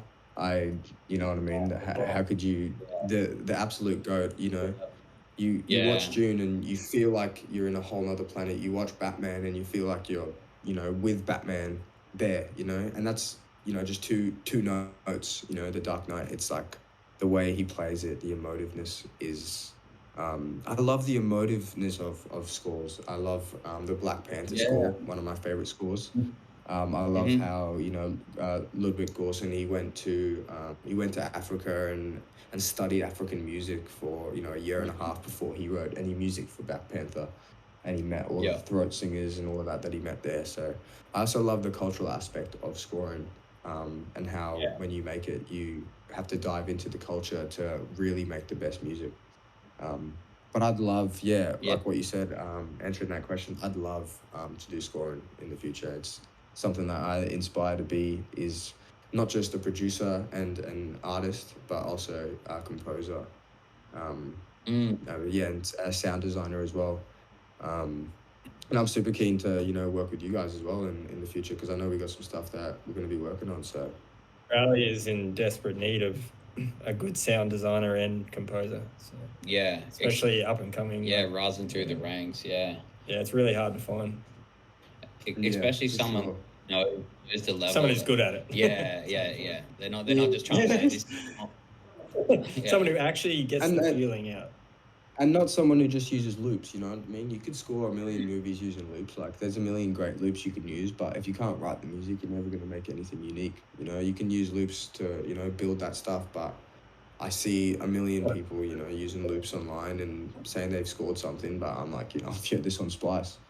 It's like, be original if you're doing stuff like that, because that stuff is feeling, you know what I mean? And if you are going to use loops, you know, sound design it and make it sound like something else. A lot of the helicopter sounds and all that I used for June were just insects that I'd, you know, distorted and brought up to a certain level, and then added, you know, a sub layer on it that made it sound like it's super deep and the helicopter's right next to you. Just, yeah, being original, I think, is so important with that type of stuff. Yeah, and you come across those things as well sometimes from limitations of, like, you know, potentially not being able to get that helicopter pack where it's the shortcut there, and you have to sort of think outside the box to go and, you know, use what's available, and that's on a film set. When you're rolling with the punches, when the weather, something happens, or, you know, someone gets sick, or the car gets a flat tire, and you got to, you know, think on your feet creatively to solve, you know, problems on the go. Sometimes you come up with the best stuff where you're forced into make that decision. You would never have thought of it, only just by the circumstances of, like, you know, as it's played out. And I mean, that's a great example 100%. of it with the insects, using that as helicopter. Just creativity at its finest, being original. Yeah. I mean, you hear every Hans Zimmer sound, and nothing is what it sounds like. Nothing is what it seems like it is. You know what I mean? You know, you have a massive. I'm sure. Have you guys seen June? Yeah. Damien has. I haven't. You know, a lot of the sounds you gotta John, watch that with headphones. Watch that with headphones, man. That's a serious movie. It's a serious movie. That sound design is unreal. The instrumentalist he got into play, and I think as well, it's about building an incredible team, having instrumentalists that, you know, having and knowing your limitations and knowing when I'm creatively done in this aspect and I couldn't do any more there. Let's, you know, get my third arm, my guitarist, my bassist, you know, all of that stuff. And I've actually built like a really nice, like, couple of instrumentalists that I've come super close with, and now I have, you know, as my extended arm. As I always hear John Bellion say, you know what I mean, is if you can't reach that aspect, you know, there's people that can do that and bring fresh ideas to that. I think it's really important to always, you know, do that. Yeah. Find like-minded people and share the vision and use, you know, work together to build the end product. Like capital, like, you know, work. You can't do everything. No, you can't. And, you know, producers are selfish and beat makers are selfish, and they think they can do everything. And, you know what I mean? Even if sometimes, you know, there's, I get a lot of artists coming to me and to remake stuff for them. But if you hear something that you think is quality, you know what I mean, don't be selfish and just grab another placement. If you think that song is quality and, you know what I mean, you couldn't add to that, you let that song be, and don't take that opportunity to, you know, make it your own, because you could give them back something you see in a whole different vision. You know what I mean? But sometimes, a lot of the time when an artist will get me to remake something, I will do it. But if I hear that it's, you know, quality, there's no need to remake stuff just for the sake of it. You know what I mean? Good point. I mean, coming to, like, working together in the future, on not only, like, music video sound design, but, like, you know, thinking where we really plan on taking our careers as directors and producers and filmmakers. We've definitely got a really strong list of scripts that we've been working on over the last couple of years, and I love what you said about that, the sound design composer on Black Panther heading to Africa to study the music before he started building anything. Ludwig Göransson is unreal. You know, he produced Redbone, you know, Childish Gambino's almost one of his biggest songs, and he's a hip-hop producer as well, and he writes it all on Ableton and then has a scorer come in and, you know, put it on score, and then he goes in the studio with his band and orchestrates them. And that's another thing, is I'd love to, you know, orchestrate a band, and wow, I haven't been able to orchestrate something like that would be the biggest dream. is having, you And know, what? having a violinist, everything. Wow, that would be, yeah, the biggest dream. And that's the sort of level I feel like yeah, well, with these projects we're gonna, be taking our careers in with our feature films and stuff, like, for potentially our debut launch film as like director and producer and things. We've been working on a script for the last couple of years. It's like an all indigenous story told here in Australia, where Yeah. we're going to be doing everything authentic, to a certain level of, so with some Hollywood film elements, but really doing our education and inspiration across across the culture. We've already obviously begun that when we've been writing the story, but we're going to be like, once we get it to the end of the script and across the line, when we're happy with that end product and we start building our team with, people like yourself and other industry professionals. This is going to be a really great, a good leap for Australian filmmakers doing it well, and hearing you say, where you want to be, and the people you look up to doing it on that caliber, that's excited me to go. I've heard it from everybody. I've seen it myself, but you really are the real deal when it comes to what you're doing in your field and where you want to go. It's Thank only you a matter so of much, time. bro. I really, really appreciate that. I really, really appreciate that. It means a lot to me, bro. Man, appreciate your time and coming out tonight, and definitely got some great things we're all going to achieve together, and it's cool to do it with our our small circle that continues to grow, not only in this this Hoodstarz community, but outside of the Sydney crew with you and Mason and Manny, and what has been built here in the Oz music scene here in Sydney. We're taking it to the world with people like yourself, and in an uplifting way. We're not being selfish. We've had those early selfish traits. I feel like early on in our career, and we've learned from that. And that's not the way. If you want to go far, we got to go together. Definitely. Definitely, 100%. It's super important to have a really strong community as well within the music scene, and that was a part of the reason why I had to move to Sydney. Brisbane had no scene like that. I didn't, and even the scene that that I was involved in Brisbane, I felt was so far behind where it should be. When I moved to Sydney, it was so much more fast paced, and as soon as I got to Sydney, the second day I was in Sydney and I was with Manu. I used to be a massive fan of Manu, and I was with him on the second day I was in Sydney in my Airbnb in Bankstown, with Clapback, A Girl, and all of these quality producers, artists. And I was like, because I only came for a month when I first came. I booked an Airbnb in Bankstown. I only came for a month, and that whole month I was just making 5 songs a day with all different artists, and I had all of these different artists at my disposal at all time. You know what I mean? And Manny and Ziggs were pushing me in sessions constantly, and pushing me and seeing what I was capable of, and I just fell in love with Sydney and the speed of it and the speed of the music scene here, and how I have so many different artists and creative outputs at my disposal at all times. Yeah, and the speed as well of like, it's kind of like the system and the professionalism that like not only the artists bring to it as well, like they've got the head in the game, and they know how to get in the studio, but then continue the workflow tomorrow of like what needs to be done. Exactly. What's the next step I need to take, and it's so well curated to the point of like you have a big studio session and you're not out of the game for the next 2-3 days. You're not just there have a little smoke, whatever you need to do, but you're not out there carrying on for like for 5 days or like the whole night, so that you're going to lose the next day. It's work, and you're working. You enjoy yourself next day, and 100% get and sending those emails and seeing it within 5, like the people around you, 5 different artists, Manu, A Girl, Clap, Danny, Ziggy, and they're enjoying themselves. And it's okay. And it's okay, sometimes to be in your laptop all day and answer emails all day.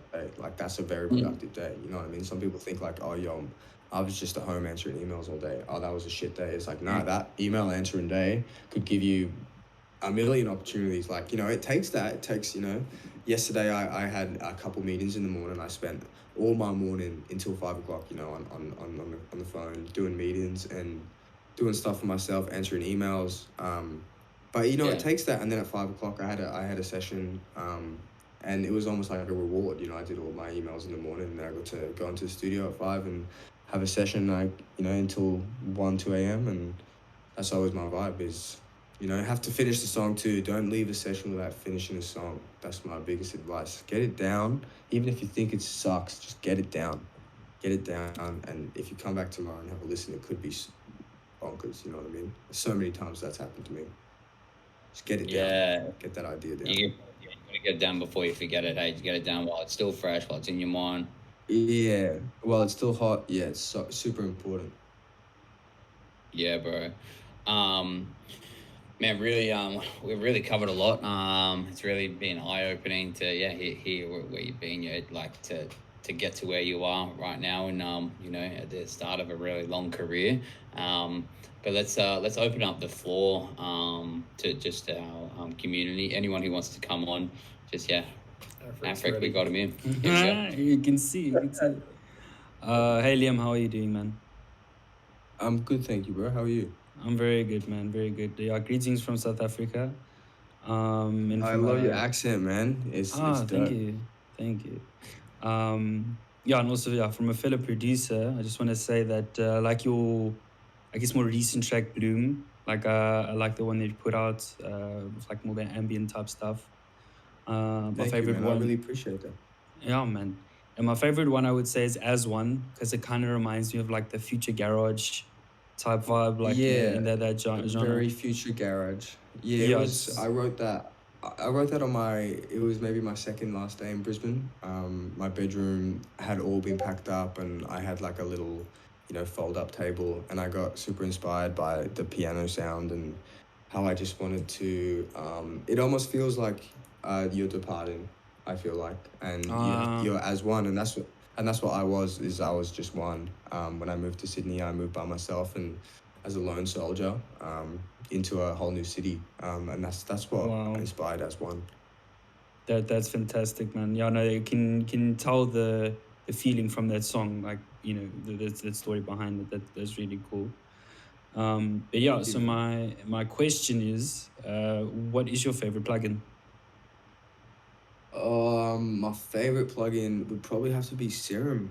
Can't go wrong with Serum. Yeah, facts. I think so many people look at Serum as just like a little dubstep tool or a little cheap synthesizer, but I think Serum is the strongest tool. I've used Serum since I can't even remember when I started using Serum. I've had a Serum license for years and years and years. I think Serum is such a strong tool that if you literally sit with Serum for a day, you'll figure it out. And you just turn on every knob and move the LFOs and go into the matrix and see what goes on in there. And I learned a lot about synthesis through Serum as well, and that's why I use a lot of analog synths now, and I learned how to use them because of Serum. So it'd have to be Serum, bro, for sure. That's fantastic, bro. No, awesome. Or Valhalla Shimmer. Ooh, the whole Valhalla sets, like with the reverbs and the delays, are just absolutely fantastic. Yeah, just Valhalla in general. It's like you're choosing a generator then also effect. So that's cool. Yeah, 100%. And it's cool hearing you guys talk about production. It's like home with someone. And this is just like making like the sounds and stuff. Yeah, exactly. I love it, bro. Baller, you come on, man. Yeah, it's a bit of a different question. I was just gonna say, if you were at a crossroad and you had to make a decision, I can only make the ambient tracks that I'm so in love with, or continue to make slappers with Mason Dane, or not just Mason Dane, but continue to make like hip hop beats and feature on those kind of songs.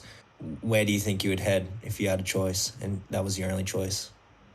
That's a really, really good question. Fuck. I think definitely I'd still keep. I think definitely I'd still make my ambient music. My ambient music is always my my most happiest and my most peaceful place. I feel like where I can be Liam Thomas the most. It's where I started making my music, was ambient music. I fell in love with ambient music super, early stages in my career, and I love the positive outlook of ambient music. You know, you walk in Sydney Harbour and there's ambience around you. There's ambience everywhere you go. You hop in an elevator, there's ambient music. Go in a hotel lobby, there's ambient music.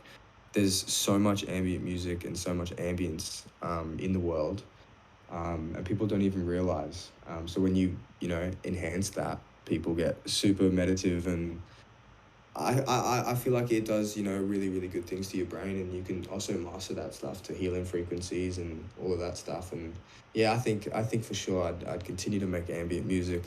That'd be the hardest decision I'd ever have to make, but ambient music for sure, man. Yeah, fair enough. Facts, bro. Sticking to the roots, sticking to what makes your fire burn. That's I haven't met a producer yet who makes ambient music but also works with Hooligan Halves, which is very, very unusual.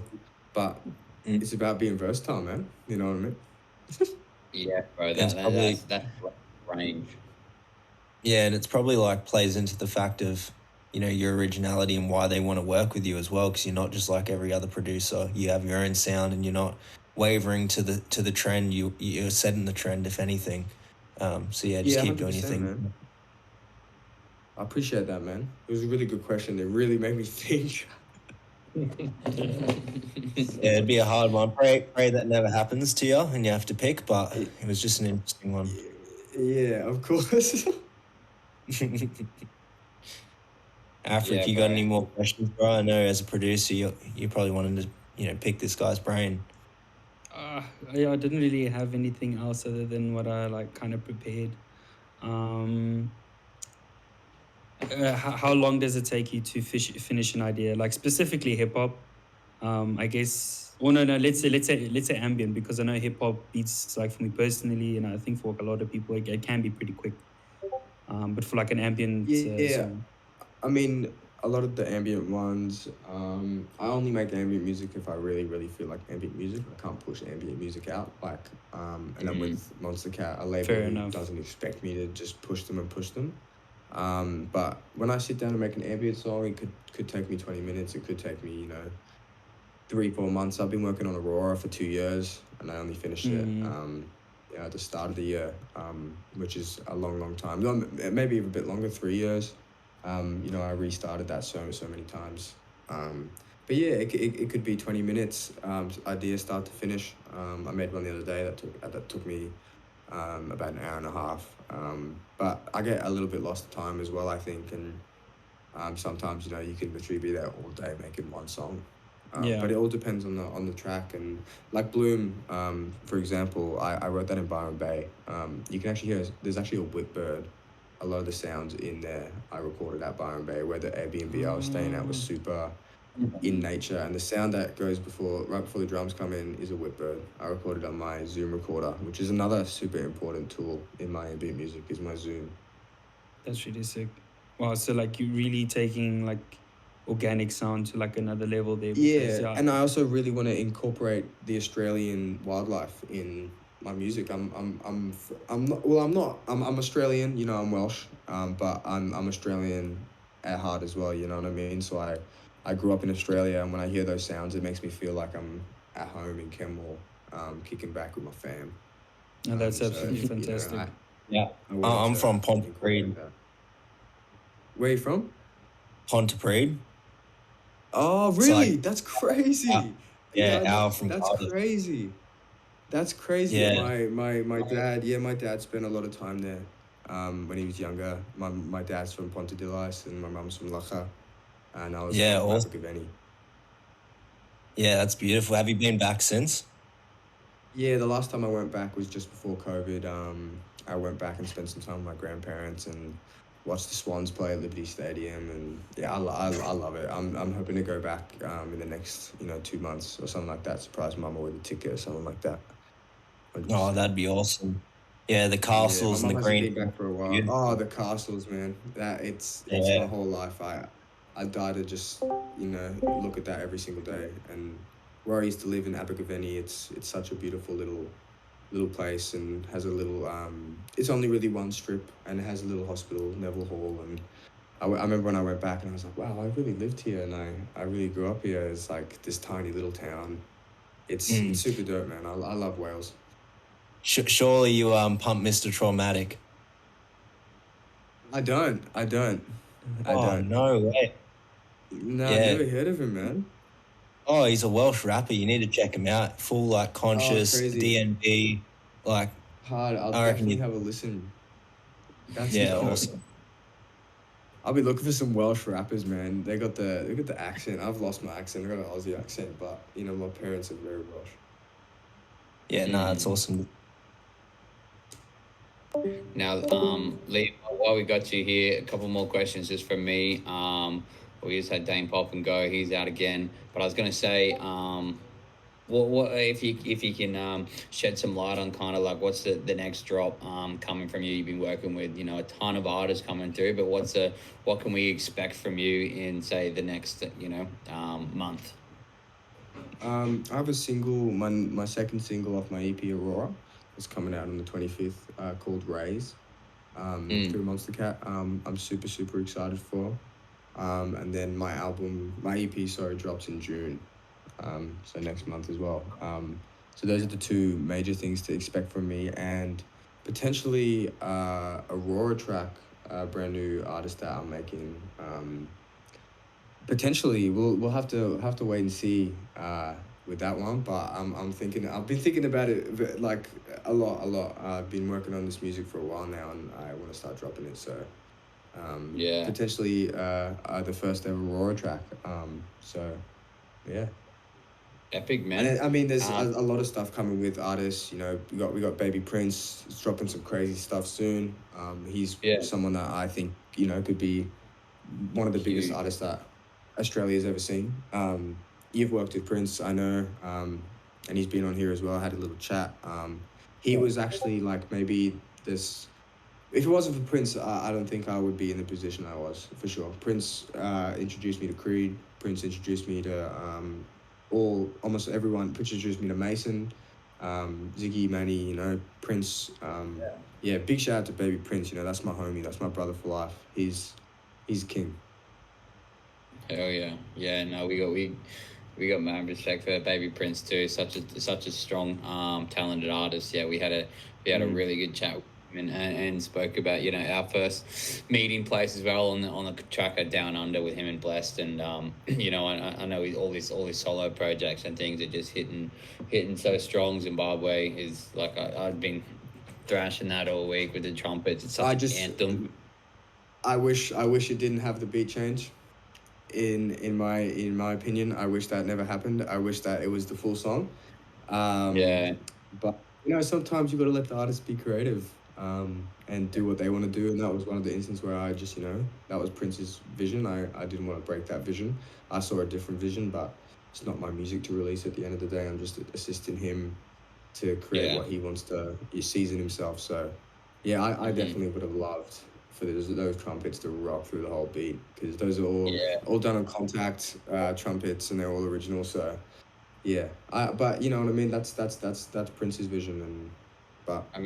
We know Zimbabwe, man.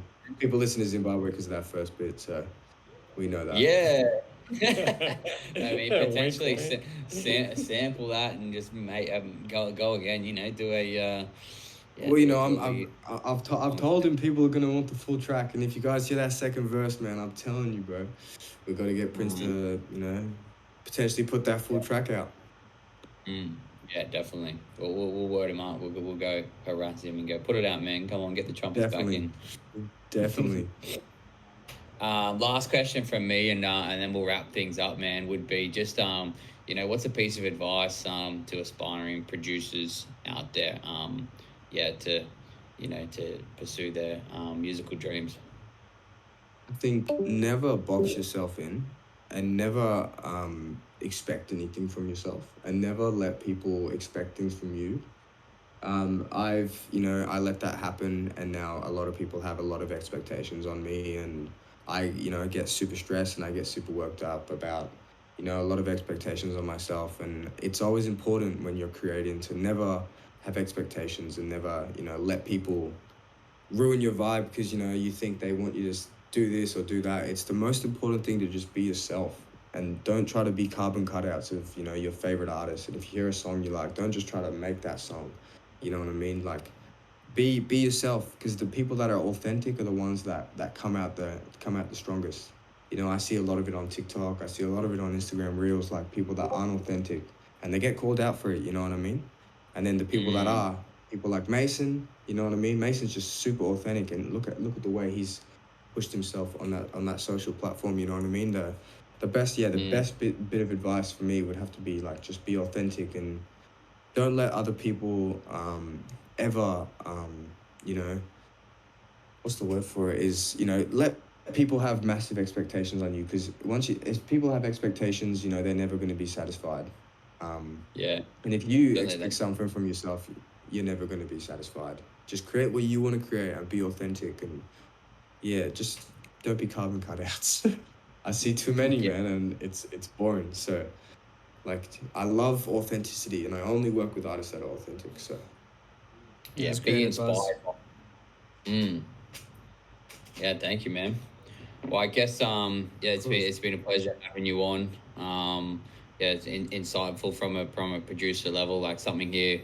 You know, I've said it on a lot of AMAs that we want to make sure everyone across the team that plays a hand in, you know, everyone's success, especially producers, and you know, they're kind of given the time of day and respect that, you know, why this music is sounding so good, and the time that you give to the artist to really nurture, you know, their song, their lyrics, their sound, to make it the way it is at the end, is because of you guys. So, you know, we want to continue to do that. Yeah. and that's mad that you guys, you know, are getting people like me, Solace, you know, Kedis on the other day, and producers that work with all of these Aussie artists, because no one ever gets to hear from them. No one ever gets to hear from me, and I get so many messages of people just asking me questions, and, you know, it's good to finally come on and speak them. Yeah, for sure. And we're going to be putting this up on our Hoodstarz NFT YouTube. So yeah, we'll cut some reels out of this so we can share that, and just you know, hopefully any questions people have of you can just be like, yeah, I had a chat with her, on here. Yeah, you know, exactly. 100%. Get the story there. We just spent an hour talking about it. Yeah, I appreciate your time, man, and we'll keep an eye out for those Aurora tracks coming, and you know, we'll download the Calm app. Yeah, as well. there's it's very confusing, but Aurora is my EP with Liam Thomas, and Rora, Rora, is a new artist that I'm creating. So they kind of interlink, but Rora is an artist, and Aurora is the name of the EP I'm dropping as Liam Thomas.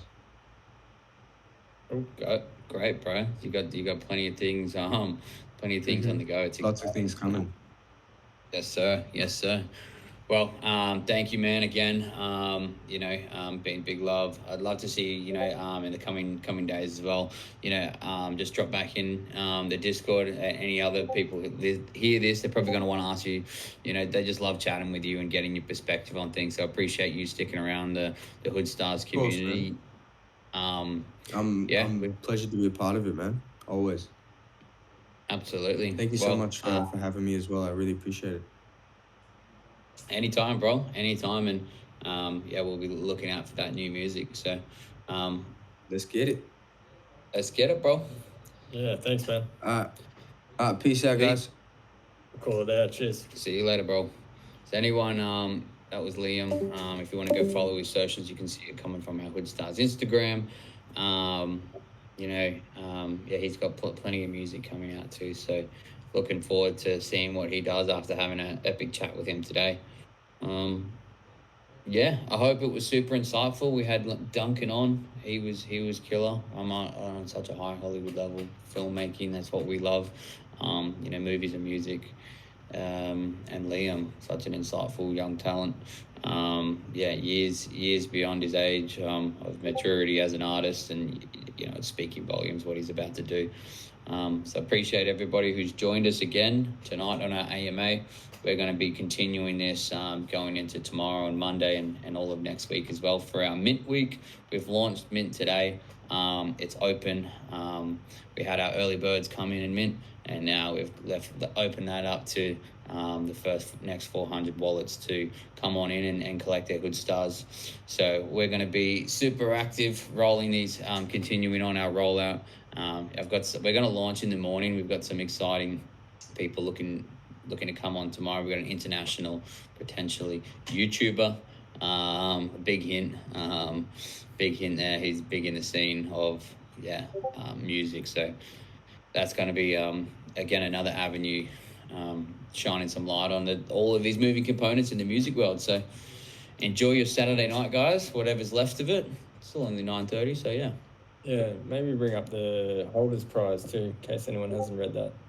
The festival. Oh yeah, sure. Yeah. So we've teamed up with the Juicy Fest. We've got I've got some connections in there who is on the committee and are running that festival. It's a 90s R&B rap festival that's going to be going around Australia and New Zealand.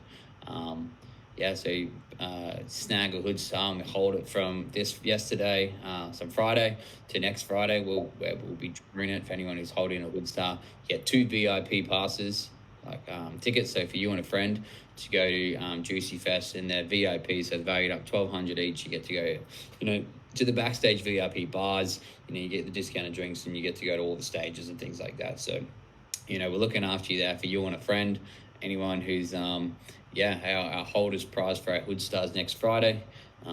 It goes into the draw to snag these 2 tickets. Yeah. Paula, have you got anything you want to add? No, not really. No, just again say congratulations to Afric. He finally got his holder role, found his Hoodstar in his open sea. Yeah. Yeah. And other than that, no, I'm pretty good. Just working on the back end of things, getting the holders verified in terms of when they come into the Discord, they can verify their wallets, rather than me automatically assigning each person the role. They can verify their wallet themselves. So that'll be rolled out tomorrow. Yeah, great. All right, guys. Well, we're going to be kicking in the Discord anyway, just in the general chat. I'm going to go probably have a little feed, and then we've got our AMAs and stuff rolling out tomorrow. I've got a bunch of videos that also is coming out too. Next, I've just had my first look with the 046. I got my take 2 video. What else we got? I'm looking to do a couple other pictures. I had a guy from Melbourne. His name's Anson. Remember that video I shot the other week with all the money and black G-Wagon? So yeah, they're all on the chopping block right now, getting chopped up. So we got a big run of videos coming, and I'm planning about another 10 more right now. With some both Queensland and Sydney artists. So yeah, it's exciting times. For the Australian music scene is not letting up this year. They're really coming for it. Keep an eye out for that, and I'll keep you guys up to date with the creative process as I'm chipping away at them next week, getting the inside scoop straight from the Hoodstarz Hood Lounge. How cool was it getting that song? Oh, how sick was that? Yeah. What do you guys think of that? The 10-minute banger, bro? That was crazy. Up. Yeah, it just started playing. I'm like, oh. Yeah. Okay. Yeah. It was just kind of like, here we go. We get another little tease. No, this is fire. Bit of growth speed on that. I can have a piece, I need it all, baby. I've been overseas. I can't ever fall asleep, need it all. Unreleased music. He said it. He just had it text us. Yeah, that's what it is. It's like it's That's a good benefit. Yeah, it's the best benefit. Yes, yeah. How hard is that? It's a great perk. We're hearing that they're so far ahead of it. And the funny thing is, this is new to us. But they did this this is 2 weeks ago. You know, this ain't even new. This ain't like what's new to us is never even new to them. They're so musicians are always like 10 steps ahead of the game. You know, with the sound and the stories they're telling. So yeah, they're always you know, if you look at which direction the trends and things are going, it's coming from musicians or producers in that world. Because yeah, they music that comes out. It's like when you look at a star. It's old light. It takes so long to get here. Same with music. By the time it gets out, it's it's so beyond where they're at with the character, with their personality, with the stories they're telling. It's you're looking into the past. Trendsetters. That it? That's it. We had new stuff coming Just through. wrapped up at the end. How you doing, bro? Just kind of wrap this AMA up. So, but it's going to go live tomorrow. Or go up on our Hoodstarz YouTube. So appreciate you all. Go and collect those Hoodstarz. Jump on our YouTube and catch up on all those other AMAs. We'll catch you tomorrow morning.